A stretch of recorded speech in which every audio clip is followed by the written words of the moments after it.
Desde la ciudad de Vicente López, provincia de Buenos Aires, República Argentina, transmite Sudestada Televisión.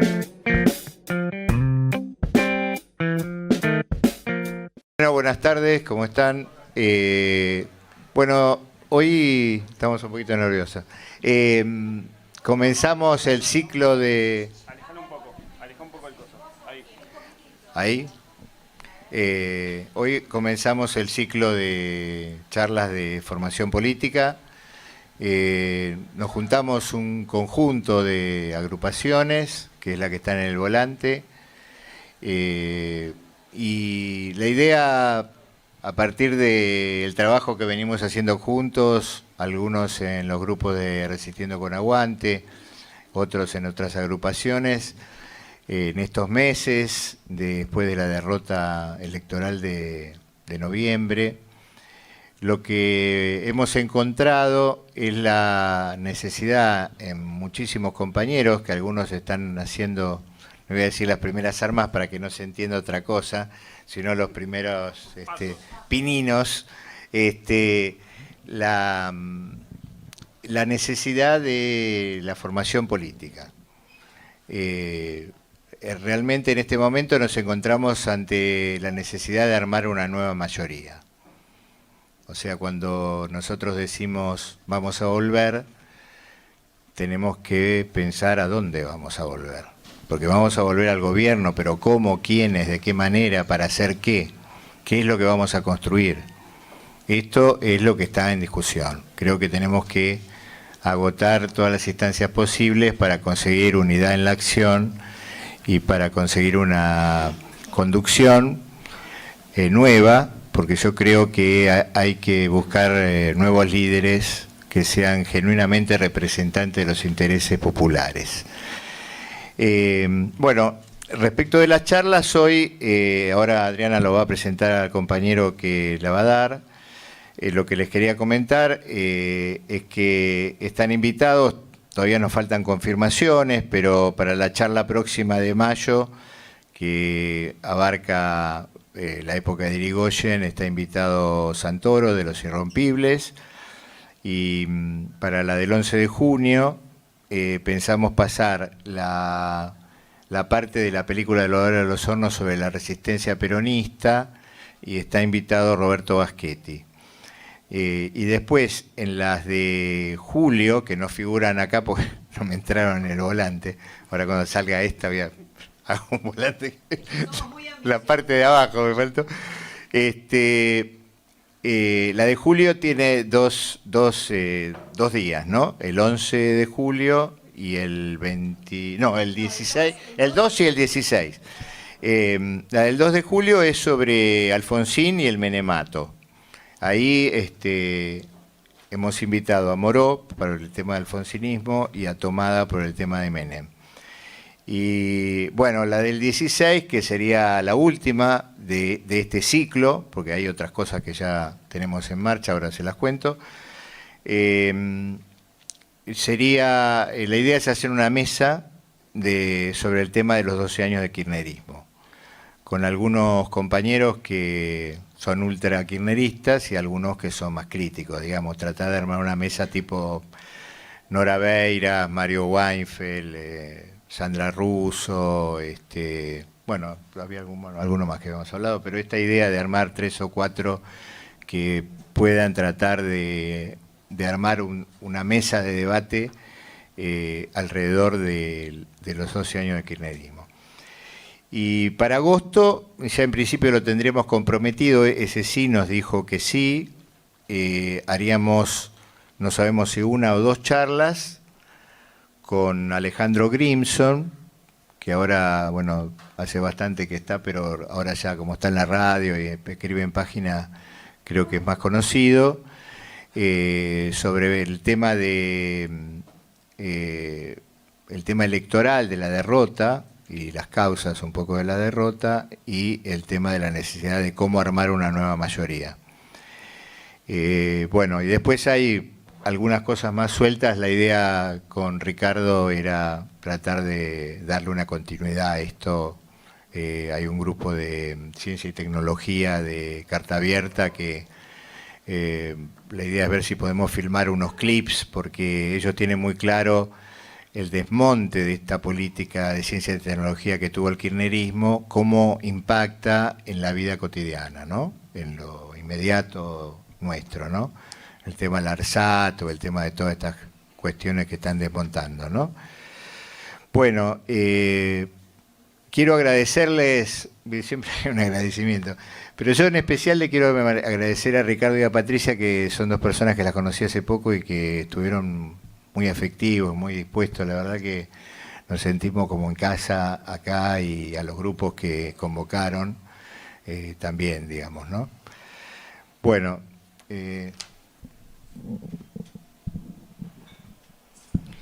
Bueno, yo soy Adriana, también soy de Resistiendo con Aguante Comuna 13.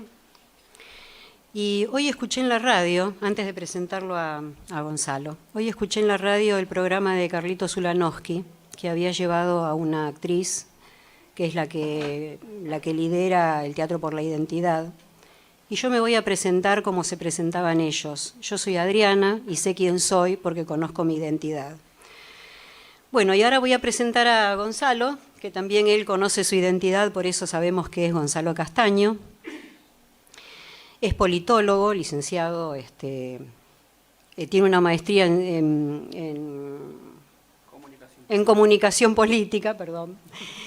También es periodista, ha sido docente universitario en el CBC. Y bueno, él ha sido un poco el corazón de nuestras presentaciones, porque antes de armar esto tan armadito y con la ayuda de Ricardo y Patricia, él ya venía dando charlas, no sé si con la pretensión de ser formación política, pero él venía dando unas charlas extraordinarias que se organizaban como Comuna 13, en donde encontrábamos un lugar. En general era en La Juana, que es un local que está en Juana Zurduy y Kramer, en la capital federal. Bueno, espero que todo lo que nos puedas decir hoy sirva y contribuya para que todos podamos seguir adelante en nuestra formación. La formación es un ida y vuelta, como todos saben. Él nos va a decir algunas cosas y en el debate surgirán otras.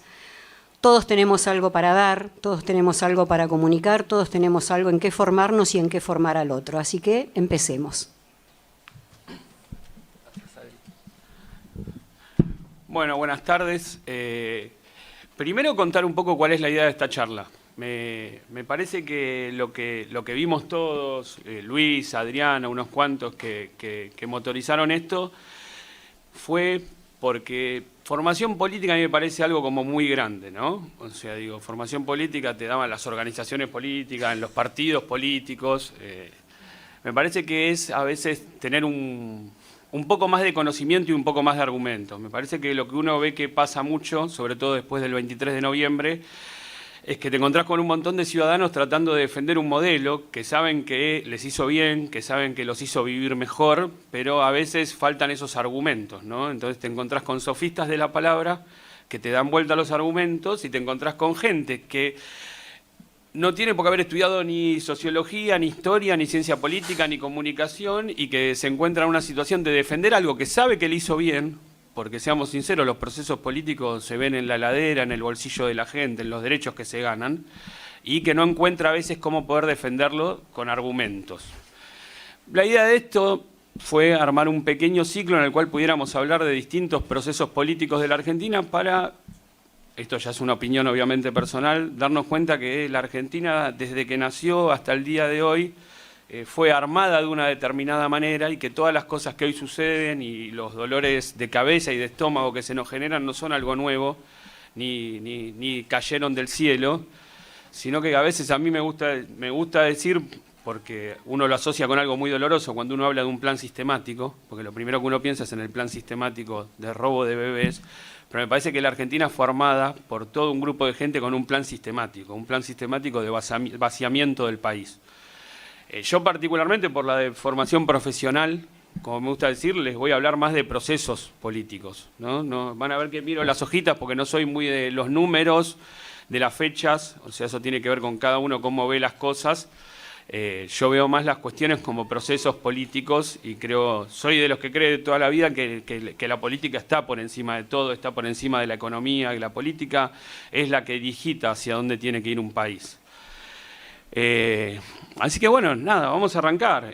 Acá también en la charla, de ir armando la charla, pensábamos por dónde empezamos. Bueno, nosotros tratando de no extendernos mucho, porque si no tendríamos que hacer como 25 charlas, consideramos que, por decirlo de alguna manera, algunos dijeron, bueno, hablemos de los dos caminos de la Revolución de Mayo, hablemos de Mitre y Rivadavia, capaz quería ir muy atrás. Decidimos tratar de empezar en donde se considera más o menos, discutiblemente, que empieza a haber un Estado nacional moderno, que es con la generación del 80, pero también creemos que previo a eso hubo un par de hechos que por lo menos nos marcan como nación y que son necesarios de conocer. Lo primero que nos planteamos fue el tema de la Baring Brothers. No sé si alguna vez lo escucharon nombrar, si saben lo que es la Baring Brothers. Les aclaro que la idea también es que no es un docto en este tema ni un genio. La idea es también poder generar una participación y que entre todos, ¿no? Digo, uno dando clases ha descubierto que a veces aprende más de los alumnos que de los libros. Por lo menos a mí me ha pasado un montón eso. La Baring Brothers era un grupo inglés, unos hermanos que daban préstamos. La Argentina, básicamente de la mano de Bernardino Rivadavia, que en ese momento era ministro en la provincia de Buenos Aires, comienza con lo que se ha denominado, por lo menos desde una visión de la historia, la deuda eterna. El primer préstamo que pide la Argentina, cuando nosotros hablamos de la deuda externa y nos agarra toda esa cuestión de que siempre estamos agarrados de eso y que deciden sobre nosotros y que tiene mucho que ver con un colonialismo, el primer préstamo que pide la Argentina es en 1824. Bernardino Rivadavia pide un préstamo, básicamente, supuestamente, para generar redes cloacales, para ampliar el puerto y para hacer 3 ciudades en el sur.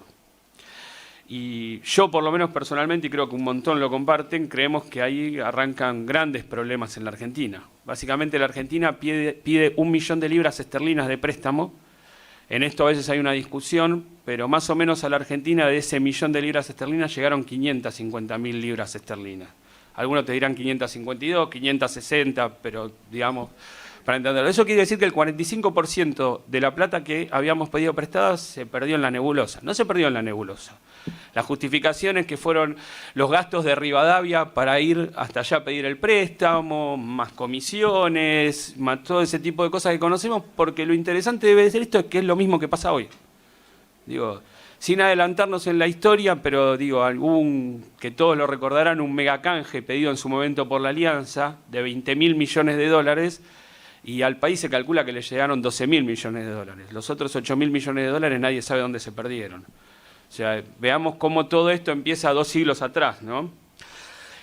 La cuestión es que la Argentina pide ese préstamo, llega ese dinero, la realidad es que ocurre esas mismas cosas que hoy llamamos subejecución del presupuesto, esos 552.000 libras esterlinas que llegan al país, en realidad algunos dicen que se terminaron usando nada más que 60.000, esos algunos, por ejemplo, son la presidenta Cristina Fernández de Kirchner. Otros hemos leído libros donde nos cuentan que se usaron nada más que 20.000. La cuestión es que empieza la gran estafa al pueblo argentino. Gran estafa que empieza a acrecentarse cuando en 1828 la Argentina declara, si queremos llamarlo de alguna manera, su primer default. La Argentina dice que no puede seguir pagando esa deuda que había contraído. En el medio hay algunas versiones, son discutibles de un lado o del otro, que se pagó en parte con buques, o sea, hubo una parte de esa deuda que se pagan con buques de la Armada, se dice. Hubo otra versión de que la Argentina, cuando los ingleses invaden las Malvinas, quiere sanear esa deuda diciéndole a los ingleses que se queden las Malvinas a cambio de la deuda que se tenía. La verdad que son todas versiones, no son cuestiones reales. Lo que sí realmente sabemos es que en 1828 la Argentina se declara en cesación de pagos. O sea, que todo esto viene, como les contaba antes, de la mano de Bernardino Rivadavia, que no lo hace sin querer. Yo considero que siempre la deuda genera una cuestión de colonización, porque una vez que a vos te prestan el dinero, es como en la vida personal, el que pone la plata opina y decide. Es un principio de colonización. Rivadavia también hay que decir que tenía ya muchos negocios con el Reino Unido. Esto no es un dato menor, no es que se va a pedir dinero allá porque sí. Ahora vamos a ir avanzando, vamos a ir viendo después cuando veamos la generación del 80 como el Reino Unido aparte necesita, o sea, invertir capitales, es su forma de colonizar. Ustedes saben que nuestra revolución, no nos vamos a ir para atrás y hablar de la revolución, pero la Revolución de Mayo, nuestra independencia, tuvo mucho apoyo del Reino Unido, que fue armada por argentinos, pero que se habían formado en Inglaterra, que básicamente la Revolución de Mayo fue cortar el yugo de la dependencia española para terminar dependiendo comercialmente y económicamente del Reino Unido. O sea que a veces cuando hablamos de independencia nos preguntamos de qué independencia hablamos, ¿no? Lo que me parece interesante de toda esta cuestión de la Baring Brothers, y acá sí voy a los números que me anoté, porque no los recuerdo, es que cuando nosotros dejamos de pagar en 1828, la deuda queda todo estancado. En 1842 volvemos a tener intención de pago. Ahora les voy a contar la intención de pago, pues es bastante ridícula. El gobierno argentino se compromete a pagar 1.000 libras esterlinas por mes, pero a ese momento con los intereses la deuda ya era de 2,5 millones de libras esterlinas. O sea, esto mirémoslo como un proceso, ¿no? Habíamos pedido 1 millón, nos llegaron 500, ya debíamos 2,5, o sea, a los 20 años. Luego, en 1865 volvemos a dejar de pagar. Y cuando volvemos a dejar de pagar, ¿cuál es la solución? Pedimos otro préstamo. ¿Bien? Pedimos otro préstamo de 2,5 millones de libras más. ¿Bien?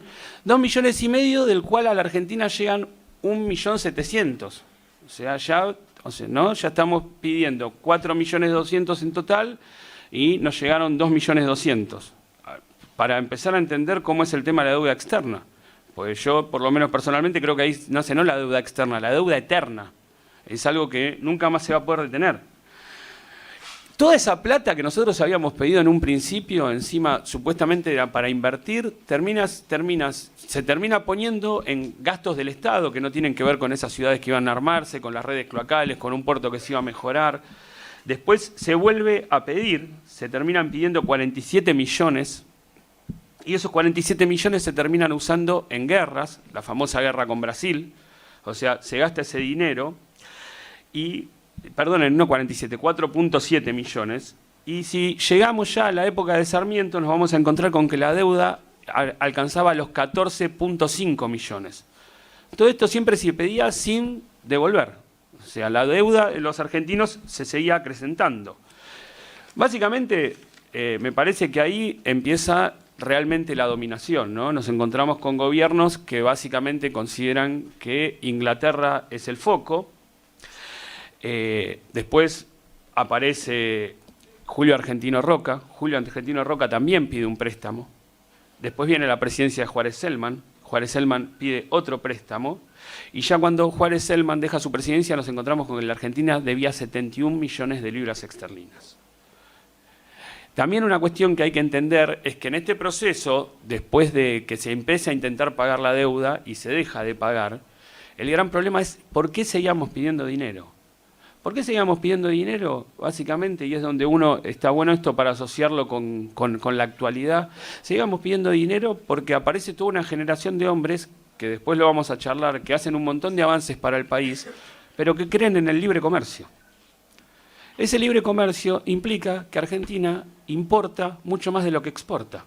O sea, digo, una historia que vivimos en los 90, los que son más grandes la vivieron en los 70 y que estamos volviendo a vivir ahora. Digo, ojalá me equivocara, pero me parece que vamos en ese camino.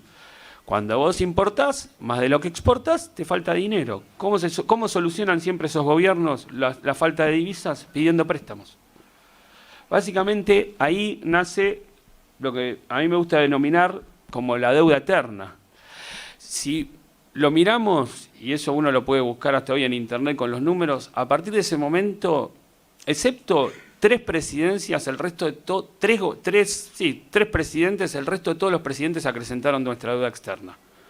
O sea, en toda la historia argentina. Los únicos, en realidad me estoy remitiendo a esto sin pensar en los últimos 12 años de kirchnerismo, ¿no? Pero digo, las únicas 3 presidencias que desendeudaron al país, o sea, llegaron con una deuda y se fueron con una deuda menor, fueron las de Irigoyen, la de Perón y la de Ilia.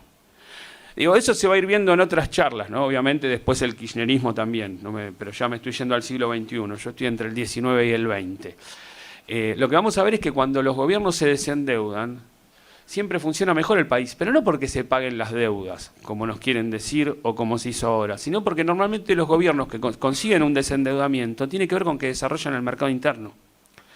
Básicamente es eso, no se importa tanto, no se paga tanto afuera, sino que se desarrolla realmente un mercado interno. Esos son los procesos de desendeudamiento. En la Argentina, básicamente, casi todos los presidentes que hemos tenido han generado procesos de endeudamiento. ¿Por qué? Por este bendito libre mercado del cual estamos escuchando tanto en este momento. Básicamente, el tema de la Baring Brothers, la idea era esta, era por lo menos poder empezar a entender dónde nació, porque una vez se encuentra con dónde nació la deuda externa argentina, de dónde viene, por qué funcionamos así. Básicamente funcionamos así porque este país fue ya armado por gente que quería que funcionáramos así. Y ahí sí podríamos en otro momento, como pidió ahí un compañero, hablar de los 2 caminos de Mayo y darnos cuenta que ya la Argentina se desvió básicamente en un momento, ¿no? Digo, la Argentina podría haber tenido varias veces en su historia la posibilidad de ser otra cosa y terminan triunfando, por lo menos en la visión de uno, los malos. Por decirlo de alguna manera. Esa es la historia resumida, breve, no soy economista, se los asumo, de la deuda externa argentina. Nos parece que era importante, pese a que el ciclo trata de empezar en 1880, porque nos parecía que es algo que marca el nacimiento de esta nación. ¿Vieron como esa película norteamericana, El nacimiento de una nación? Bueno, nosotros también tenemos el nacimiento de nuestra nación. Nuestra nación nació bastante patas para arriba en algunas cuestiones.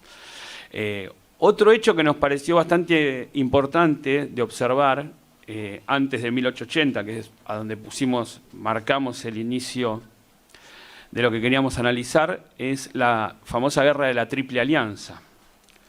Guerra de la Triple Alianza, que siempre hay una versión, 2 versiones, 3 versiones, 4 versiones.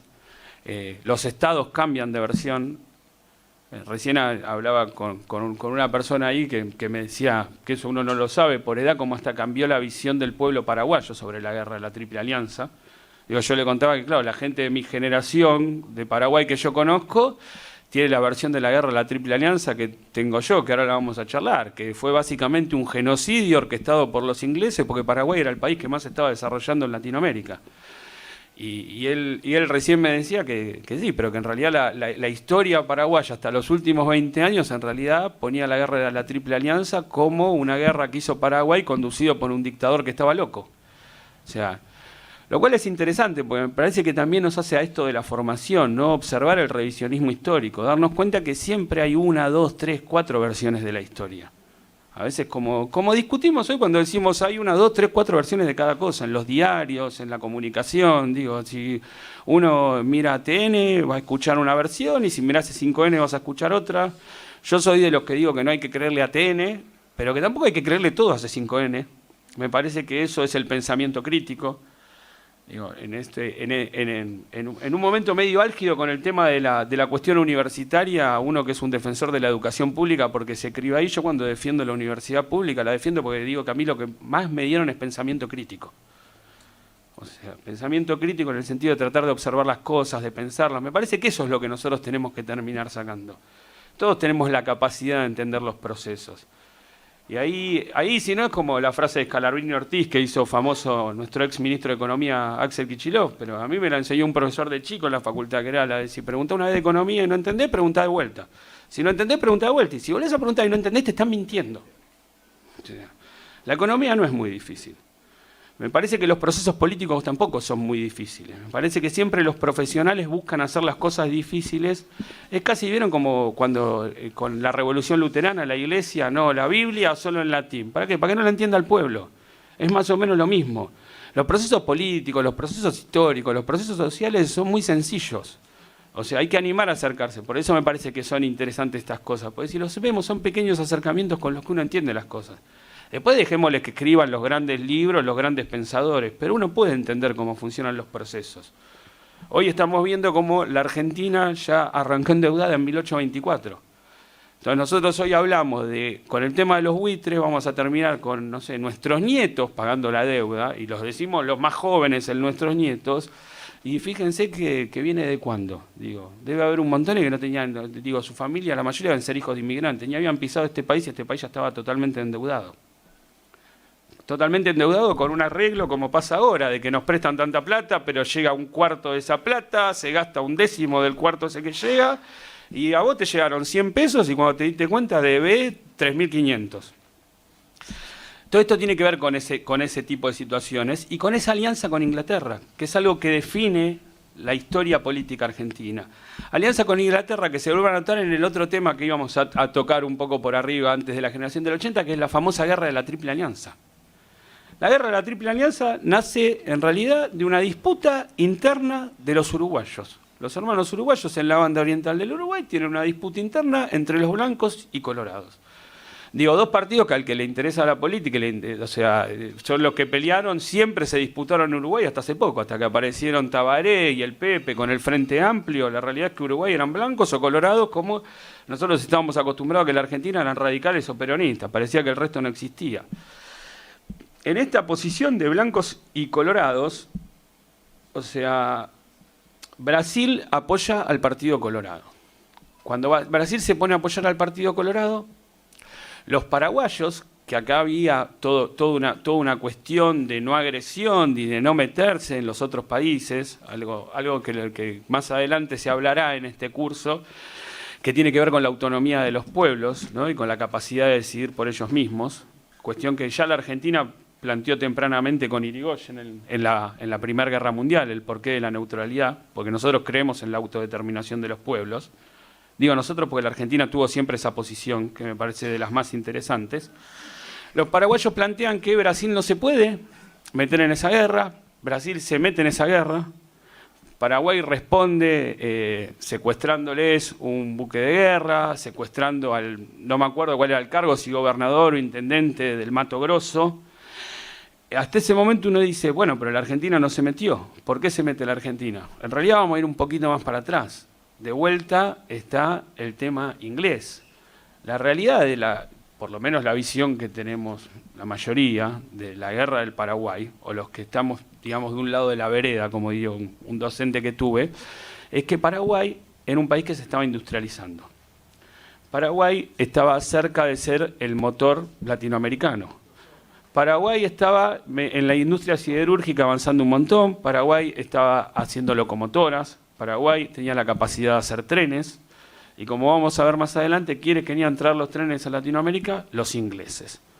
Entonces, básicamente, la guerra de la Triple Alianza termina siendo casi un pedido o una obligación, un señalamiento con el dedo de los ingleses, a quienes estábamos colonizados, nos gustara o no, políticamente por ellos, en cómo teníamos que accionar para terminar con el único Estado sudamericano que los podía poner en jaque. ¿Cómo sigue la historia? Cuando ocurre esto de que Brasil se mete, los paraguayos le secuestran el buque, le secuestran un gobernador, Brasil le declara la guerra, los paraguayos deciden que ellos se tienen que meter a Paraguay, a Uruguay, llevar a sus tropas para esa guerra, y le envían una carta a nuestro presidente de ese momento, Bartolomé Mitre. A Mitre tarda en recibir la carta. A mí no me pareció a lo que hizo Michetti ahora, que no llegaba nunca a la ley a la Cámara de Diputados. Bueno, decía, el Senado, la Cámara de Diputados, como puede ser tarde 10 días en llegar. No, bueno, más o menos lo mismo. Mitre la carta no la recibía. Los paraguayos pisaron suelo argentino. Para pasar al Uruguay, Argentina le declara la guerra al Paraguay. Se la declara de la mano de Uruguay y de la mano de Brasil. La famosa guerra de la Triple Alianza. Digamos básicamente que yo no lo quiero a alguno de ustedes, le digo que esta baldosa es mía, alguno de ustedes pisa esta baldosa y yo le pongo un tiro, más o menos, digo, lo podemos plantear para que se entiendan esos términos democráticos. Eso es la guerra del Paraguay. Guerra que termina cumpliendo su cometido, o por lo menos el cometido mandado desde Europa, mandado básicamente desde los ingleses. O sea, la guerra del Paraguay no es una guerra, termina en un genocidio. A ver, ¿no? Digo, pongámosle a la cosa, gracias a Dios, en estos últimos años, un revisionismo histórico ha llevado a que le podamos poner a las cosas su nombre, digo, como la conquista del desierto, digo, es un genocidio. Bueno, la guerra del Paraguay es un genocidio. Los números siempre son discutibles. Se aniquiló, dicen muchos historiadores, casi al 50% de la población paraguaya. La realidad es que si hay algo que cambió la historia del Paraguay con esta guerra es que se aniquiló, sí, realmente entre el 80 y 90% de los hombres. De los hombres en capacidad de trabajar, o sea, ¿no?, de accionar, digo, eran los que iban a la guerra. Yo tengo un amigo paraguayo que se dedica a la política. ¿Cómo? Y niños también. Tengo un amigo paraguayo que se dedica a la política, al que quiero mucho, que no sé si es real o no, pero la versión que te tiran ellos es que la proporción de hombres-mujeres terminó 25-1. 25 mujeres por cada un hombre. O sea, démonos cuenta de lo que significa eso para una nación. Y démonos cuenta cómo estamos empezando a nacer como nación, ¿no? Digo, estamos hablando del nacimiento de una nación, digo, a nosotros nos cuenta la historia que tenemos una independencia, que nos sacamos de encima a los españoles. Ahora nos encontramos con que esa independencia, para arrancar los tipos que llevan adelante esas guerras, no estoy en contra de las guerras de la independencia, ¿no? Digo, pero veamos cómo nos venden la historia y cómo nos venden los procesos políticos. Obviamente, cortar con España era lo que había que hacer.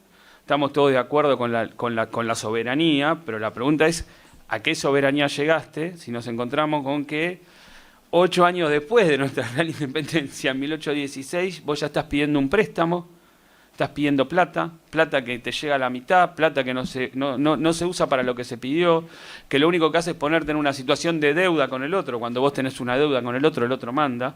Digo, lo vivimos hoy más en el siglo XXI y al final del siglo XX. Hoy el colonialismo no es porque te caigan las tropas, hoy el colonialismo es económico. Lo hemos vivido en nuestro país cuando venía el Fondo Monetario y le decía a la Alianza que si querían más plata, porque no había que bajarle el 13% de los sueldos a los jubilados, a los maestros, a los empleados públicos. Eso es colonialismo. O sea, hoy el colonialismo tiene otras formas de presentarse. Pero si empezamos a mirar para atrás, a nosotros nos lo venden de una manera, parece que el colonialismo se presentó así hace mucho tiempo.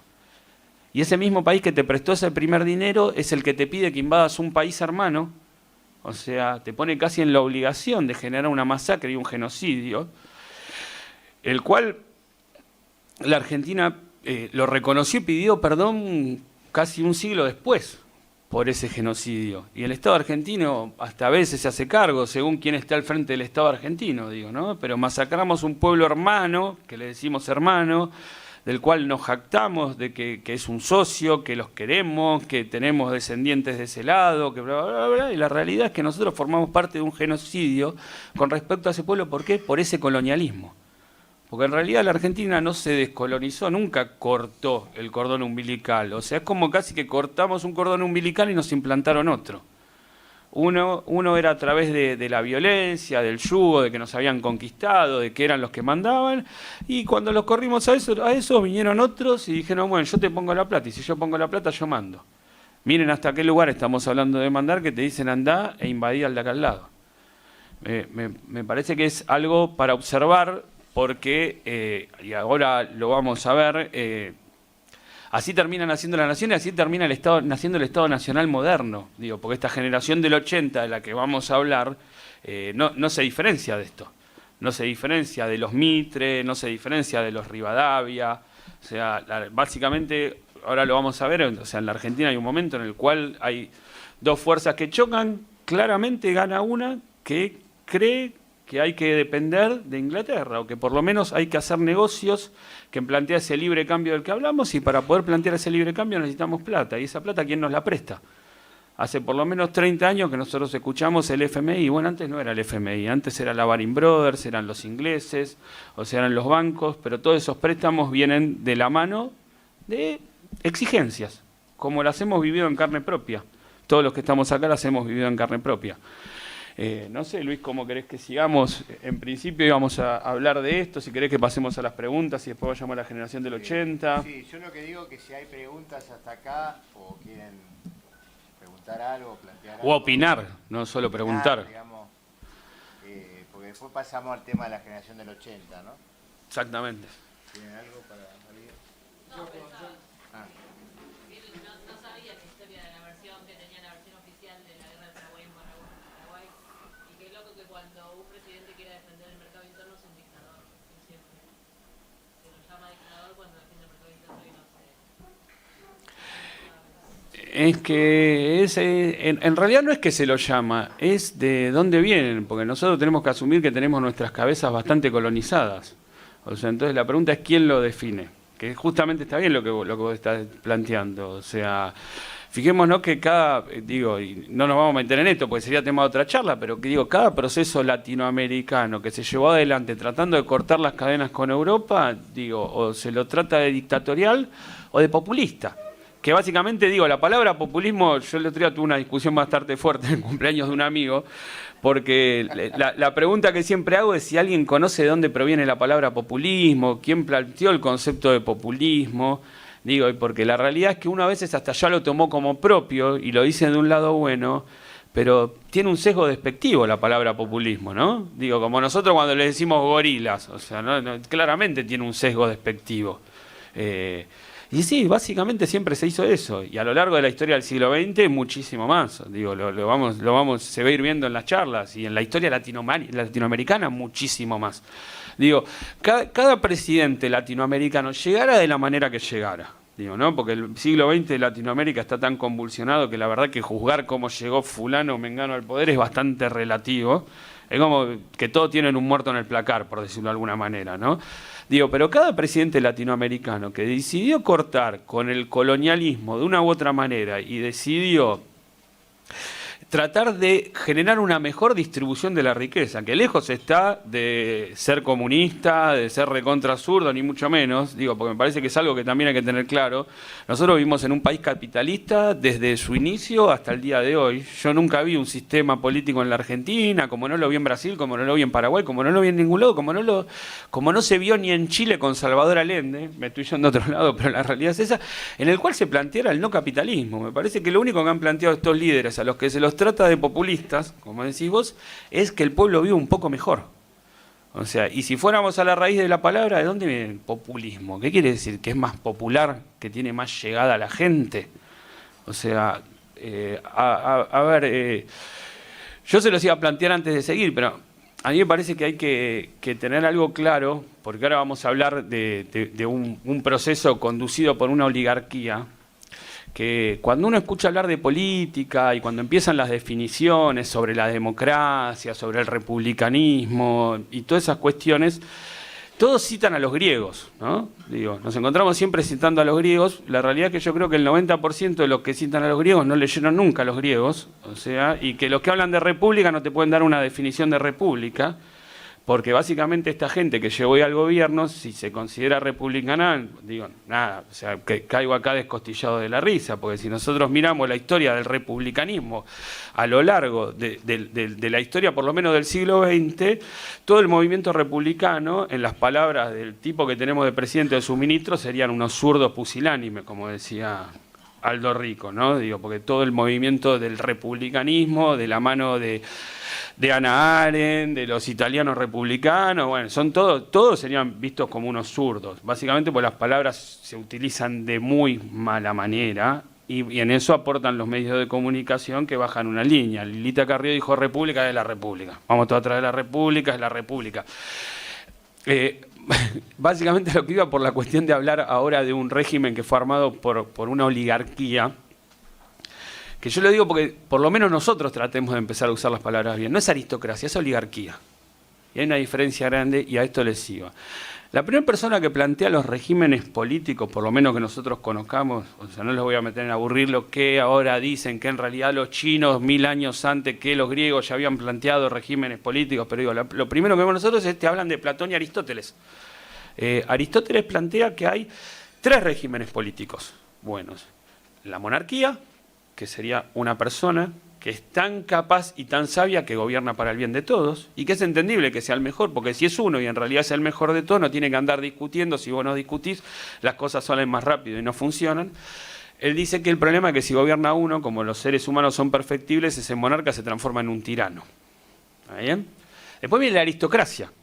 ¿Cuál es la diferencia entre aristocracia y oligarquía? Que la aristocracia sí sería un buen gobierno, pues sería el gobierno de los pocos pero los mejores.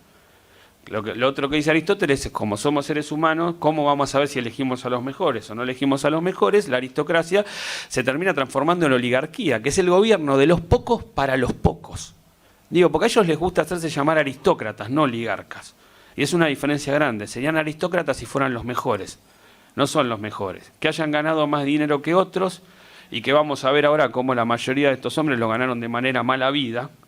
digo, porque sus fortunas y sus familias esas de doble apellido, que nosotros nos cruzamos las calles y todo, básicamente son genocidas, cuyas familias hicieron el dinero a costa de la sangre de los pueblos originarios.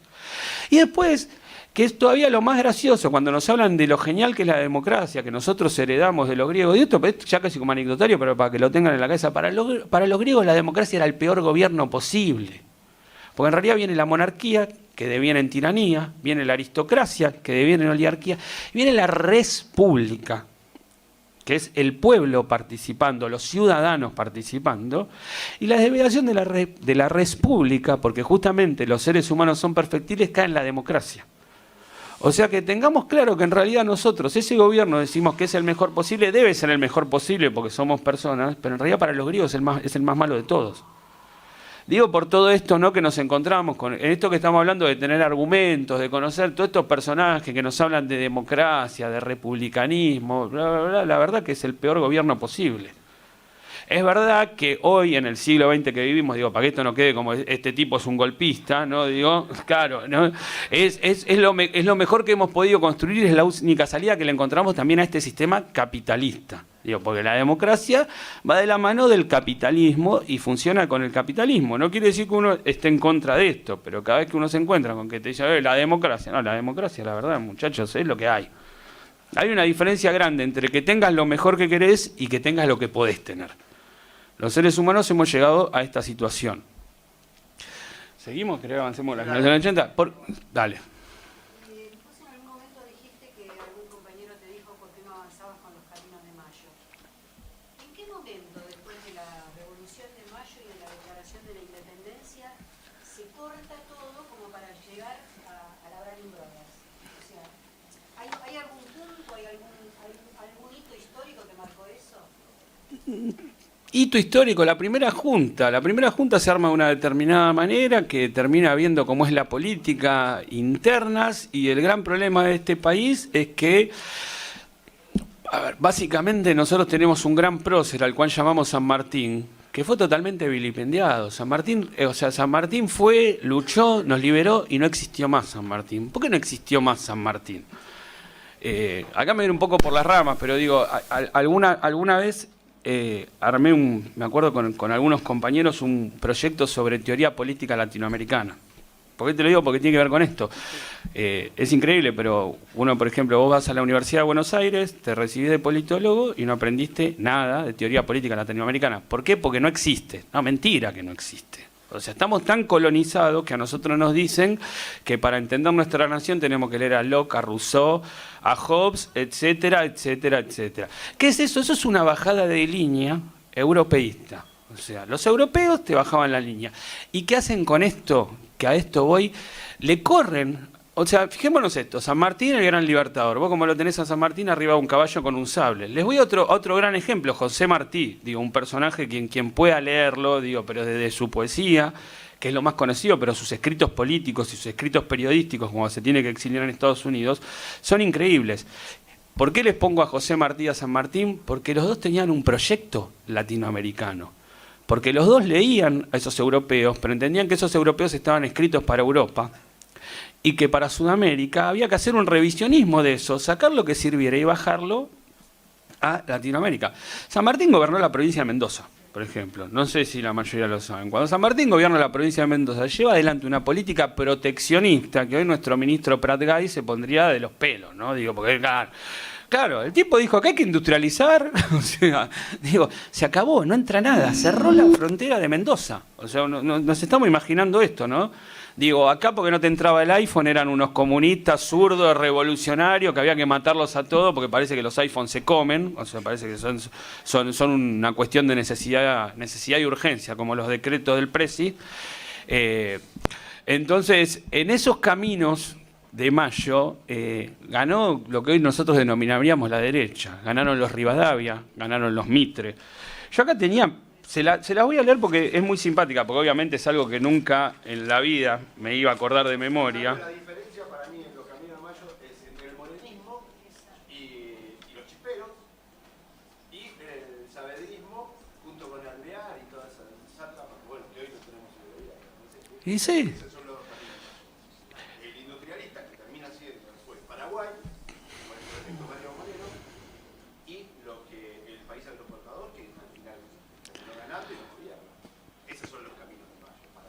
Bueno, es que arranca ahí y ahora lo vamos a ir viendo, funciona así. Me voy a adelantar, pero les voy a decir una pequeña pavada que siempre les decía. No, antes les iba a comentar. Hoy leyendo y buscando cosas encuentro que, por ejemplo, Higgins, en una carta a San Martín, ¿saben qué le dice de Rivadavia? Es el hombre más criminal que ha producido el pueblo argentino. O sea, para nosotros nos lo venden a todos, están todos en el mismo cuadro, son todos igual de buenos, todos querían la bandera. No funciona así. No funciona así y está bien que no funcione así, ¿no? Digo, porque a nosotros nos venden, ¿vieron? Esto uno va y viene, pero yo veo cuando nos venden la grieta. O sea, la grieta existe desde que el mundo es mundo. O sea, la grieta es pensar distinto y la política se trata de pensar distinto. En el pensamiento distinto hay que buscar el diálogo y tratar de llegar a los consensos. Pero eso no quiere decir que el consenso sea algo obligado, ¿no? Y es así, se piensa distinto. Hoy, siglo XXI, tratamos de resolverlo con la palabra, alguna discusión subida de tono. En aquella época se mataban. O sea, pero es más de lo mismo.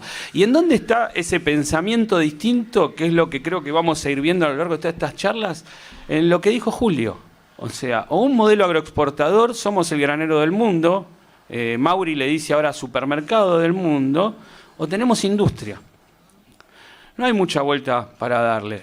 ¿Por qué Paraguay? ¿Por qué la guerra del Paraguay? Porque tenían industria, lo que dijimos antes, porque estaban fabricando ferrocarriles. Y esto les quería decir como anecdotario que me parece que es muy... Tenían riquezas que todavía están ocultas.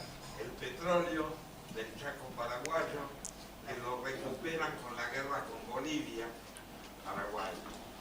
Y el Mutú, que se lo quedó Bolivia, que es la reserva de hierro del mundo. Hay que leer al general Sabio por qué hacen la siderurgia en San Nicolás, para darse cuenta del tamaño de esas cosas. La guerra jugaba esos intereses. Y los ingleses, obviamente, los conocían. Eran ellos los que querían quedarse con todo esto. Además, Paraguay, es cierto, era una nación siderúrgica, se daba el lujo de darle empréstitos a Francia, era muy poderosa. Pero bueno, se unen para destruirla con la cabeza de los ingleses. ¿En qué estábamos?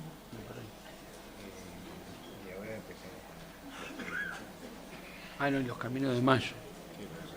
Sí. Yo de Paraguay, yo estudié en los 70, yo sé que en Paraguay llegaba con canales, unía los ríos, salía por el Amazonas.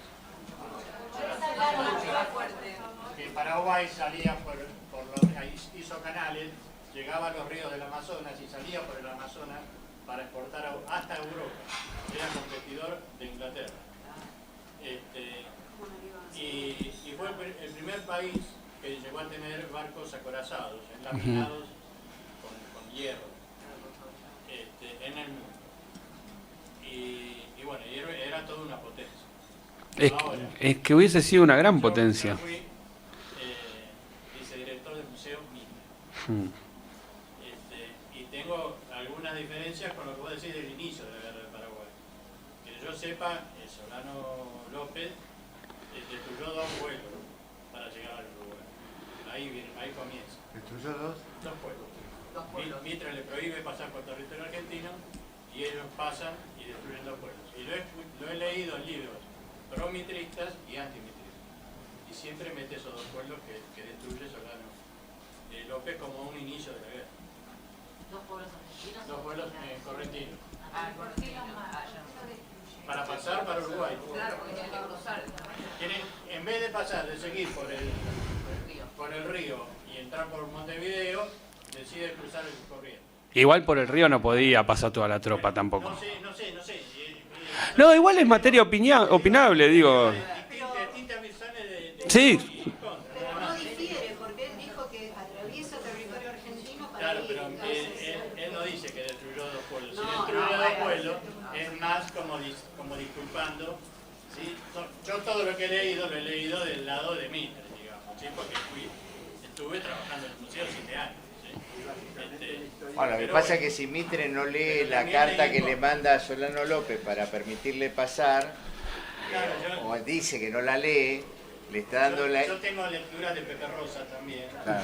donde habla montones de cosas de la guerra, hasta que Mitre ataca con infantería cuando tiene que atacar a caballo, porque odiaba a uno de los referentes de la infantería para que maten a los de la infantería. El único que queda sobreviviente es el que él quería matar, el que tenía. Bueno. ¿Puedo hacer una pregunta que a mí me quedó en la duda? ¿De dónde viene la palabra populismo? La palabra populismo, de las primeras personas que define el término populismo es un sociólogo italiano que viene a la Argentina, se llama Gino Germani. Gino Germani tiene un libro que no te voy a recordar exacto el título, pero habla sobre el totalitarismo. Y Gino Germani empieza a comparar el nacimiento de ciertos movimientos latinoamericanos con toda la propaganda nazi y toda la propaganda del fascismo italiano. O sea, básicamente lo que se hace es eso, y después los grandes detractores, digamos, tanto de Vargas, porque digo, los dos grandes populistas que nosotros tuvimos fueron Vargas y Perón. Los grandes detractores encuentran en el formato del armado estructural del partido de Vargas, tanto de Vargas, viniéndolos aparte de venir del ejército como de Perón, encuentran toda una... Si vos haces un análisis, si vos querés como todo, ¿viste? El que busca encuentra, podés encontrar que en realidad el partido peronista se arma con una estructura muy similar al nazismo. Y, No, porque yo me quedé, escuché todo esta vez, y también algo he leído, ¿no? Entre ellos, esto me lleva a las penas abiertas de América Latina de Galeano. Pero claro, cuando vos planteás los tres modelos, yo veo un Calígula con el totalitarismo, después veo a un Hitler, la raza superior, los mejores, ¿no? Y el tercer ítem que vos decís que la democracia es esto, es lo más perfectible que hay, en lo que podemos vivir levantando la palabra sin ni siquiera las manos. Pero, digamos, ya Nietzsche llamaba el popular, pero eso deviene de la burguesía alemana. no, está claro, pero a ver, yo lo que te digo es, cuando empieza a utilizarse el término populismo, el que nos lo trae a América Latina, de hecho, el personaje Gino Germani, hay un instituto de la Facultad de Ciencias Sociales que se llama Gino Germani, básicamente porque viste que la educación normalmente en este país, hay que decirlo, nos guste o no, la ha conducido, la ha llevado adelante el radicalismo con bastantes dejos de gorilismo. ¿Qué? Y sí. Y yo lo que te voy es cómo se importa, digamos, la palabra a la Argentina. Se importa con esto que creo que es fascismo y totalitarismo, el libro de Germani, que empieza a plantear que él ve en Sudamérica ciertos personajes populistas que tienen un resabio de cómo utilizan los medios, cómo utilizan la palabra y cómo le dan, digamos, las migajas al pueblo para tenerlo contento, que él ve en eso una comparación con el fascismo italiano y con el nazismo alemán. Y de hecho él te lo dice, que si vos mirás el justicialismo, por ejemplo, ¿no? Viene del... Claro, viene del GO, entonces tiene una estructura armada, según él detrás, después tiene una fuerza de choque que le hace con la juventud, entonces compara las juventudes hitlerianas, no sé si nos recordamos después cuando creo que fue Mariano Grondona que comparó a la Cámpara con las juventudes hitlerianas, compara a la juventud peronista con las juventudes hitlerianas y empieza a mostrar cómo el peronismo arma toda una estructura que puede ser real, que vos armes un tipo de estructura, porque claramente si vos sos una persona como Perón con una formación marcial, y venís del ejército, claramente tu forma de estructurar ciertas cuestiones tiene que ver con eso. Es lo que yo les dije al principio de formación profesional. Si lo mismo que te digo yo te lo dijera un economista, te lo va a decir con mucho más números. Si te lo dice un historiador, capaz que lo va a ver con mucha más fecha. Bueno, yo te voy a mirar más o menos el proceso político. Bueno, acá es lo mismo. Si uno los mira, digo, los dos grandes gobiernos, en Brasil Vargas y Perón en la Argentina, sí, obviamente, vienen de una extracción que hace que su forma de ver las cosas y de armarlas tengan una similitud, pero que no es lo mismo que vos me digas, entendés, que por eso sos nazi o sos fascista. Y este hombre así trae el concepto populista, concepto encima que se empieza a poner al margen, como decís vos, digo, que el populacho, esa cosa despreciativa. Pero esta cosa del populismo, del líder, que es un líder, si querés, en términos beberianos, carismático, pero un líder carismático que engaña a la masa, dándole lo que diríamos pan y circo, ¿entendés? Dándole pan y circo para robársela toda.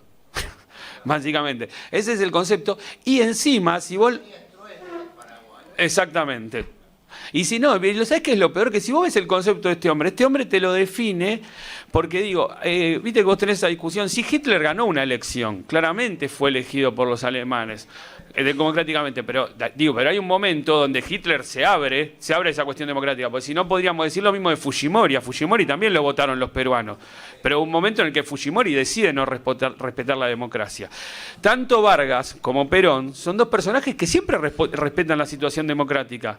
No hubo, si vos me dijeras, no, bueno, ¿sabés qué? Cuando llegaban las elecciones, Perón en vez de reelegir dijo, no hay elecciones, me quedo.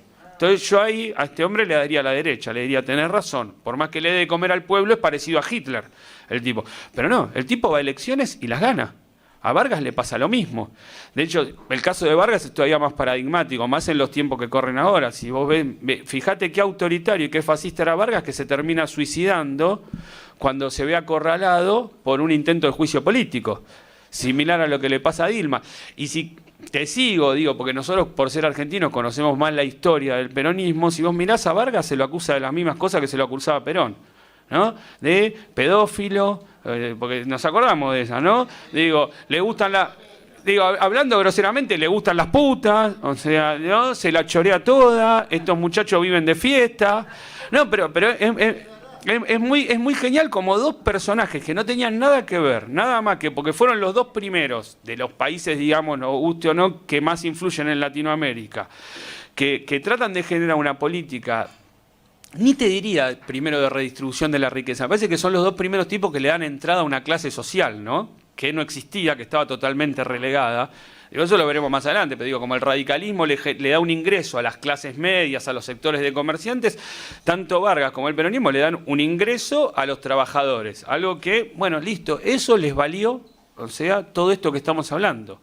Y después, la forma en que lo estructuraron y la comunicación, es una cuestión, es una boludez, a ver, o sea, todos a los que les interesa o hemos leído o hemos estudiado sabemos que los nazis fueron unos genios de la comunicación. Ahora, que cada tipo que es un genio de la comunicación, vos le digas, ¿es Goebbels? O sea, es una aberración.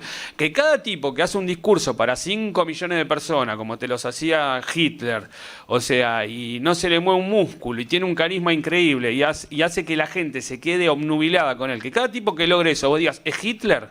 O sea, a eso les iba yo cuando les hablaba de populismo. Si uno busca ese libro, yo después si querés te busco el título y te lo paso. Vas a ver que lo que él hace es esto, define el populismo ahí y busca estos pequeños puntos de conexión que vos los podés encontrar con cualquiera. Exactamente, o sea, simplifica todo para llevarte hacia el lugar de que el peronismo y Vargas, porque más de una vez lo nombra Vargas, son dos gobiernos populistas a los cuales habría que comparar con el fascismo y con Hitler. Porque aparte hace el paralelismo con los dos países en un momento. No sabemos quién era Mussolini y quién era Hitler, si Vargas o Perón. Pero básicamente él te lleva hacia ese lugar. Esto igual era como anecdotario, ¿no? Porque yo me enojo, porque viste qué te pasa.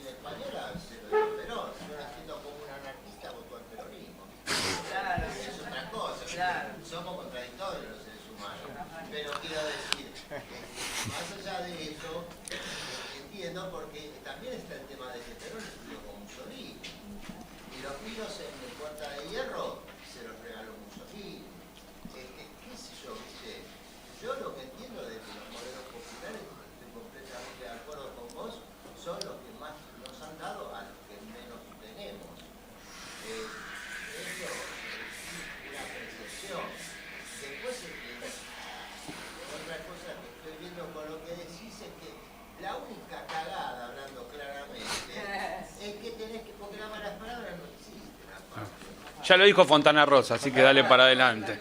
Pero lo que quiero decir es que la única cagada que hay es que para llegar a Dios hay que pasar por la fe.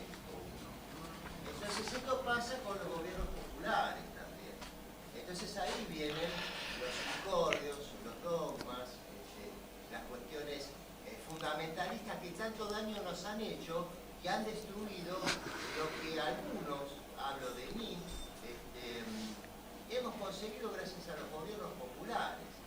Pero ya el fundamentalismo, viste, que lo dejen parálisis, o sea, porque si no, si estamos buscando ¿quién nos va a dirigir? Yo no quiero un padre, una madre que me diga por dónde tengo que andar o caminar por la calle, por la vida, ¿viste? Hay que matar al padre.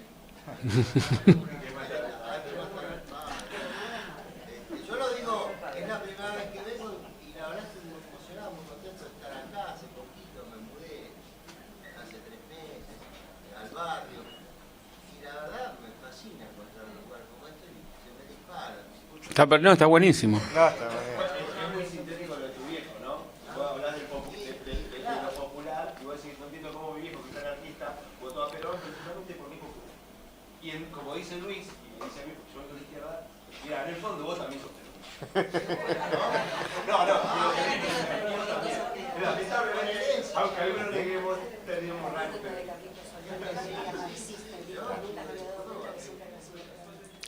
Bueno, pero ya lo decía Perón, ¿no? Digo, cuando decía cómo se divide el voto argentino, la mayoría la deben conocer esa anécdota. Que decía, no me acuerdo los números, pero por decirte, bueno, no sé, un 20% son socialistas, un 15% son de izquierda extrema, un 30% son radicales, un 10% son liberales y los peronistas en general, no, peronistas son todos, algunos no se dieron cuenta. Bueno, hay un compañero que fue la FARC, las Fuerzas Armadas Revolucionarias, en los 70, que se llamaba Carlos Olmedo, que lo mata en el combate de Ferreira al principio, que era un tipo muy reconocido en la facultad, digamos, hay varios compañeros, yo fui a un homenaje que hubo hace poco, y Josami, varios que participaron en esa charla, lo recordaban como un tipo brillante políticamente, digamos, ¿no? En la facultad, era profesor en la facultad. Él, cuando hace el proceso de que la FARC se convierten en peronistas, uno de los compañeros, por ahí más cuestionador, le dice, pero bueno, escúchame, ¿cómo ahora, si vos siempre fuiste marxista, cómo vas a decir que ahora sos peronista? Lo que pasa es que yo era peronista y no me había dado cuenta. Esto es lo que dice Carlos Olmedo, ¿no? Como una anécdota. Bueno, pasamos al tema de la generación del 80, ¿te parece? Y para terminar, porque a lo que vos referís, que preguntás de tu hijo, porque ahora lo vamos a ver con la generación del 80, yo esto es muy personal, yo no vengo del peronismo. O sea, yo vengo del radicalismo. Yo fui a un colegio que dependía de la Universidad de Buenos Aires, empecé a militar en la Franja Morada allá por el año 92, que aparte, como digo, yo no había mucha posibilidad, porque la verdad que en ese momento a mí me decía ser peronista era Menem queriendo privatizar la universidad, ¿no? Digo, y entregando el país. ¿Vieron que tiene que ver mucho? Yo tengo la teoría con un amigo que hoy es rector de ese colegio al que fui, que él dice que mucho la ideología te la define la cuestión generacional. Dice, nosotros entramos a colegios universitarios o a la facultad en los 90 y o eras trosco o eras radical, porque básicamente si vos ibas a la Universidad de Buenos Aires, ¿qué ibas a hacer? ¿Ibas a decir soy menemista, privaticemos la propia universidad que a mí me está dando la educación gratis? Ni en pedo. Y yo lo que te decía, nosotros, viste, teníamos cursos de formación y la Junta Coordinadora Nacional, la que lo lleva Alfonsín al poder, tiene un texto muy interesante que se llama La Contradicción Fundamental, que habla de todas estas cuestiones. Y me acuerdo que una vez un personaje bastante complicado de la historia argentina, llamado Enrique Nonciglia, en uno de esos cursos, claro, el Coti, en uno de esos cursos se le preguntó, y bueno, pero con nosotros ¿cómo los definimos los alfonsinistas? ¿Viste? Cuando empezaba toda esa discusión del radicalismo de derecha, al de izquierda. Claro. Bueno. Y este hombre dice, cuando todavía se ve que trataba de ser copado, porque viste, también si tenías a Menem en el gobierno, la oposición era fácil, es como la del gordo Lanata, ¿no? Que todos dicen, era recopado Lanata, y era fácil, claro, era fácil ser antimenemista, digo, porque ya estar a la derecha de Menem tenías la pared. O sea, acá tenías que ir a buscarlo a Videla, o sea, para estar a la derecha de Menem. Bueno, pero este personaje en un momento dice, y yo creo que ahí es donde se definen las cosas, no anarquista ni socialista. Me parece que la historia argentina se define, él decía, como los revolucionarios de la Guerra Civil Española, por eso te lo traigo. Dice, está el pueblo y el antipueblo. Parece, la historia argentina, si vos la mirás en proceso, si no tiene que ver con los partidos políticos, porque me parece que es lo que vamos a ver y es lo que trajo el revisionismo histórico ya que hace el kirchnerismo. No es partidos políticos. Hubo líderes del lado del pueblo con sus errores y aciertos y estuvieron los que no. Digo, porque Irigoyen no es peronista, pero vos no podés negar que Irigoyen fue un líder popular que hizo un montón con sus errores, porque si me decís la Patagonia trágica, sí es verdad, y vos me decís, es un error donde se cargaron un montón de obreros, sí es verdad, pero también si nos ponemos todos más papistas que el Papa, o sea, no te queda ninguno, ¿entendés? Porque es lo que vos decías. Y Perón, viste, la verdad que tiene un monumento en Madrid. ¿Y quién se lo hizo? Y se lo hizo Franco, viste. Si nos ponemos todos a sacarle, a contarle las costillas al otro, o sea, terminamos en un problema. Porque aparte, y esto de vuelta es una opinión muy personal, la política tiene esas contradicciones. Básicamente, porque cuando vos, me parece a mí, uno también lo ha visto, cuando vos estás en el barro de la política, no puede ser siempre santo lo que vos haces. Y a ver, ¿por qué se lo digo? Por eso le digo, es muy personal esta opinión y me hago recontracargo. Yo siempre digo lo mismo. Si vos en la política te transformás queriendo generar un cambio realmente para el pueblo en una Carmelita descalza, no vas a generar nada, porque vas a ser David contra Goliat y nadie te va a alcanzar la gomera. O sea, entonces, son esos procesos. A ver, si vos te vas a... Vamos a algo más de hoy. Si vos te vas a pelear con Mañeto, o sea, si vos te vas a pelear con Mañeto, o sea, ni vos ni yo no podemos pelear con Mañeto, desaparecemos en 2 segundos. O sea, no existimos. Digo, entonces vos para pelearte con Mañeto no le podés jugar limpio. Es como subirte al ring y que te digan que ibas a pelear con uno de tu quilaje y de golpe aparece adelante mío un tipo de 1,95 m, ¿entendés? Enorme. Y yo le pateo las bolas, así hablando groseramente. Y vos me decís, che, no era la regla del boxeo. Y bueno, ¿qué querés que haga? Se llama instinto de supervivencia. Me parece que es lo mismo en la política. Si vos esperás que siempre sea lineal, justa y perfecta, o sea, pero bueno, eso...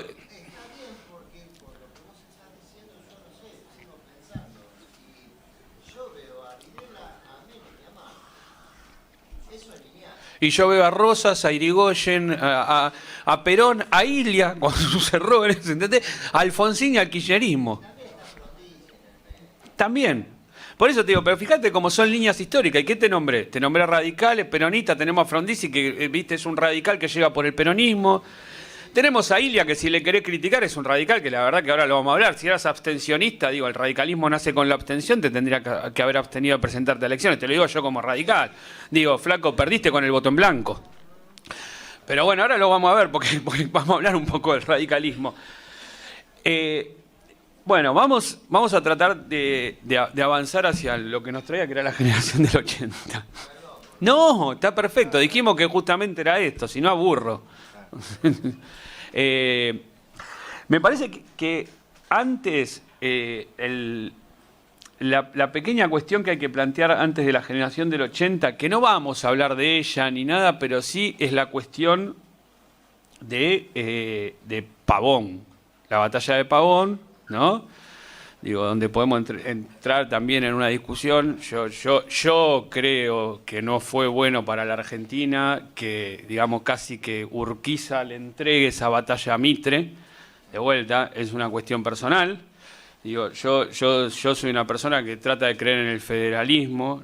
Digo, a partir de ese momento sabemos todos que la Universidad de Buenos Aires, iba a decir, la Ciudad de Buenos Aires pasó a ser como la Argentina. La Argentina era la Ciudad de Buenos Aires con su puerto.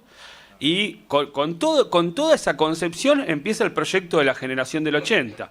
Proyecto que ya, digamos, previamente podíamos decir que empieza, digo, porque lo que lo posiciona a Roca para ser la persona que lleva adelante la generación del 80 es la famosa conquista del desierto, ¿no? Que yo le pongo el entrecomillado porque considero básicamente que fue un genocidio, que tenía que ver con agrandar lo que ellos llamaban la frontera india, que era ir por las tierras.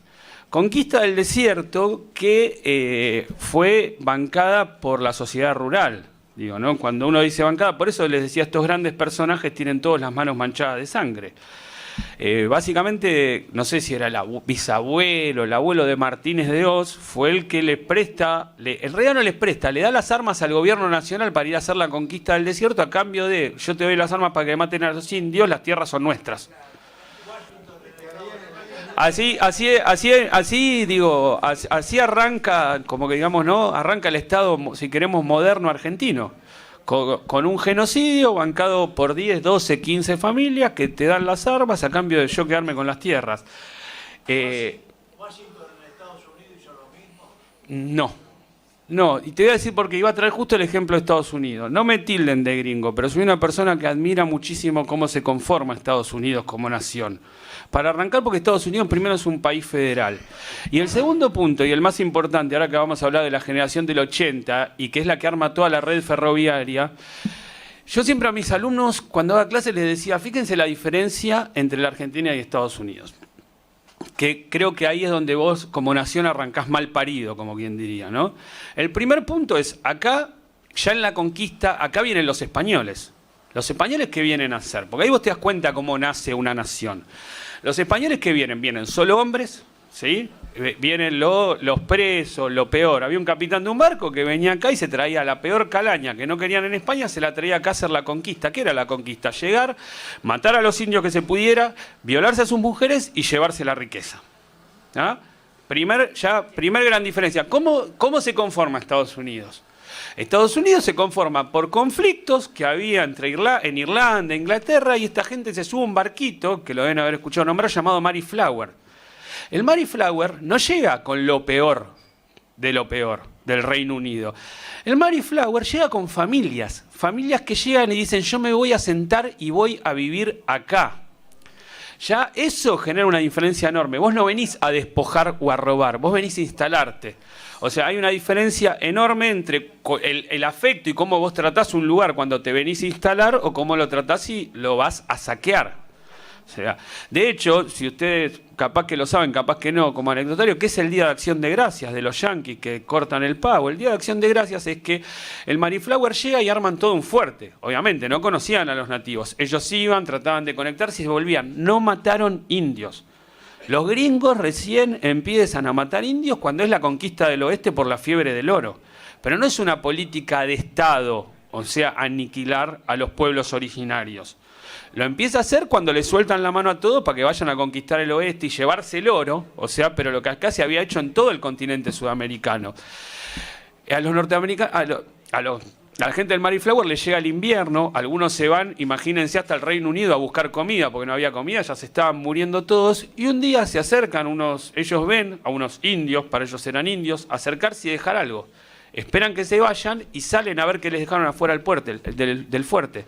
Les habían dejado pavo para que comieran, porque se dieron cuenta que se estaban muriendo de hambre. De ahí viene el famoso Día de Acción de Gracias de los yanquis que trinchan el pavo. Pero digo, todo esto te muestra la diferencia de la colonización. Esas familias iban y se quedaban con pequeñas porciones de tierra. No había un gran terrateniente en la conformación de Estados Unidos. Iba yo con, no sé, mi mujer y mis hijos, ibas vos con tu mujer y tus hijos, íbamos, buscamos un lugarcito, lo cercábamos, pero lo cercábamos lo que nosotros lo podíamos plantar y lo que nosotros lo podíamos cultivar. No eran estos personajes que estamos hablando que dieron las armas y después se quedaron con miles y miles y miles de hectáreas. Y bueno, es la diferencia. Y hay otra cuestión en Estados Unidos, que ahora la vamos a ver porque sabemos que lo que creo que la mayoría, aunque sea lo tocan de oído, la generación del 80 desarrolla el sistema ferroviario. ¿Cómo están armados los trenes en la Argentina? Como yo le decía a mis alumnos, hacen todas las vías, hacen así, así, así, así, así. Bueno, ¿qué es? Es agarrar las cosas, llevarlas al puerto para sacarlas. ¿Alguno se detuvo a mirar el sistema ferroviario norteamericano? Casi no llega a las costas. El sistema ferroviario norteamericano va de acá, acá, de acá, acá, de acá, acá. Une ciudades para generar un mercado interno. Porque el que está en Washington, el que está en la costa este, le va a querer vender lo que hace al de la costa oeste. No es que lo sacamos todo, no es que los gringos agarraron, podrían haber hecho un puerto enorme en Nueva York y que todos los trenes vayan a Nueva York para vaciar el país. Es la gran diferencia entre querer poblar un lugar y vivirlo y querer vaciarlo. Básicamente. A lo que bueno, volvemos porque todos los trenes tienen que ver con la generación del 80. Decía, Roca hace el genocidio, yo le voy a decir el genocidio del desierto, se posiciona en el año 79, en el 80 es electo como presidente y ahí empieza, digamos, si lo queremos llamar el gobierno conservador de la generación del 80. La generación del 80 tenía un pensamiento, ¿no? Obviamente, bueno, como lo vivimos ahora, si quieren, conservadores en lo político y del libre mercado. No, como verán, no hay mucha diferencia. La historia argentina siempre viene repitiendo ciclos. Tenían una cuestión aparte de que eran positivistas, ¿no? El positivismo de pensar que las cosas son como son y como las veo. Entonces, también la cabeza de un positivista hace que no se vayan a modificar las cosas. Se avanza en un progreso desde ese lugar. O sea, así arranca, digamos, ese es el pensamiento, si queremos, ideológico de la generación del 80. La generación del 80 que lo que busca es implementar un modelo agroexportador. ¿Por qué? Por lo que decíamos, porque era una oligarquía que gobernaba para estas familias que habían conquistado el desierto y que se habían quedado con las tierras. Entonces, ellos no gobernaban para el pueblo, ellos gobernaban para ellos y para estas familias. Como decimos esto, y estamos hablando de que armaron los trenes, pidieron plata, hicieron negocios con los ingleses, también tenemos que decir que la generación del 80 es verdad que terminó por lo menos de consolidar un Estado-nación, ¿no? De una nación que tenía problemas, que estaba dividida, la termina de consolidar. La generación del 80 tiene dos cuestiones muy importantes y que hacen también sí que la Argentina para esa época sea un país mucho más moderno que el resto de los países latinoamericanos, que es tanto la creación de un registro civil, lo cual le quita la potestad a la Iglesia de las inscripciones, de las inscripciones de los nacimientos, de las muertes, no es un dato menor, porque es darle un lugar al Estado de preponderancia, y la ley 1420, de educación libre, laica y gratuita, que es otro palo a la Iglesia, que no es tampoco un dato casual, ¿no? Porque eso sí permitió esa modernización, pero ¿por qué ese laicismo tan acérrimo? Bueno, porque la generación del 80 básicamente eran la mayoría, como lo fueron la mayoría de los, digamos, libertadores de este país, hijos de la masonería. O sea, eso hay que tenerlo muy en cuenta, porque digo, como tuvieron su parte negativa, tuvieron su parte positiva, y esta parte positiva, como eran hijos de la masonería y venían a Inglaterra casi como un dios, y a través de lo que había que ir también eso. Ese laicismo extremo hizo que la Argentina tenga leyes hipermodernas para la época. La cuestión del registro civil, cualquiera capaz que lo mira como una pavada, pero no, la verdad que la Iglesia tenía la potestad de saber quiénes nacían y quiénes se morían y se inscribían en la Iglesia. Che, y si era judío, jodete. ¿No? Un pueblo que tiene una constitución que dice que aceptamos a todos los hombres de bien, que quieran venir a habitar el suelo argentino y bla, bla, bla, bla, bla. Bueno, sí, ¿sabes qué? Pero acá la que rige es la Iglesia. Bueno, estos hombres cortaron con eso. Ahí tenemos las dos cuestiones que uno puede ver como más, digamos, positivas de la generación del 80. Después la generación del 80 básicamente armó un modelo de libre mercado y un modelo agroexportador. La realidad es que los primeros 10 años no le fue muy bien a la Argentina. Entre 1880 y 1890, con esto del libre mercado, se importaba mucho más de lo que se exportaba. Por eso, lo que hablábamos antes de los endeudamientos, de los empréstitos, todo eso empieza a complicar. Súmenle a eso que cuando se va Roca, empieza la presidencia de Juárez Celman. Juárez Celman es todavía más librecambista, pero encima empieza a hacer un par de reformas. Que tienen que ver con algo como nosotros llamamos hoy la bicicleta financiera. La Argentina empieza a entrar en las cuestiones financieras. Para que entiendan dos cuestiones básicas. Una, se hizo una ley en la cual cualquiera podía armar un banco y emitir moneda. O sea, imagínense la locura de la que estamos hablando, ¿no?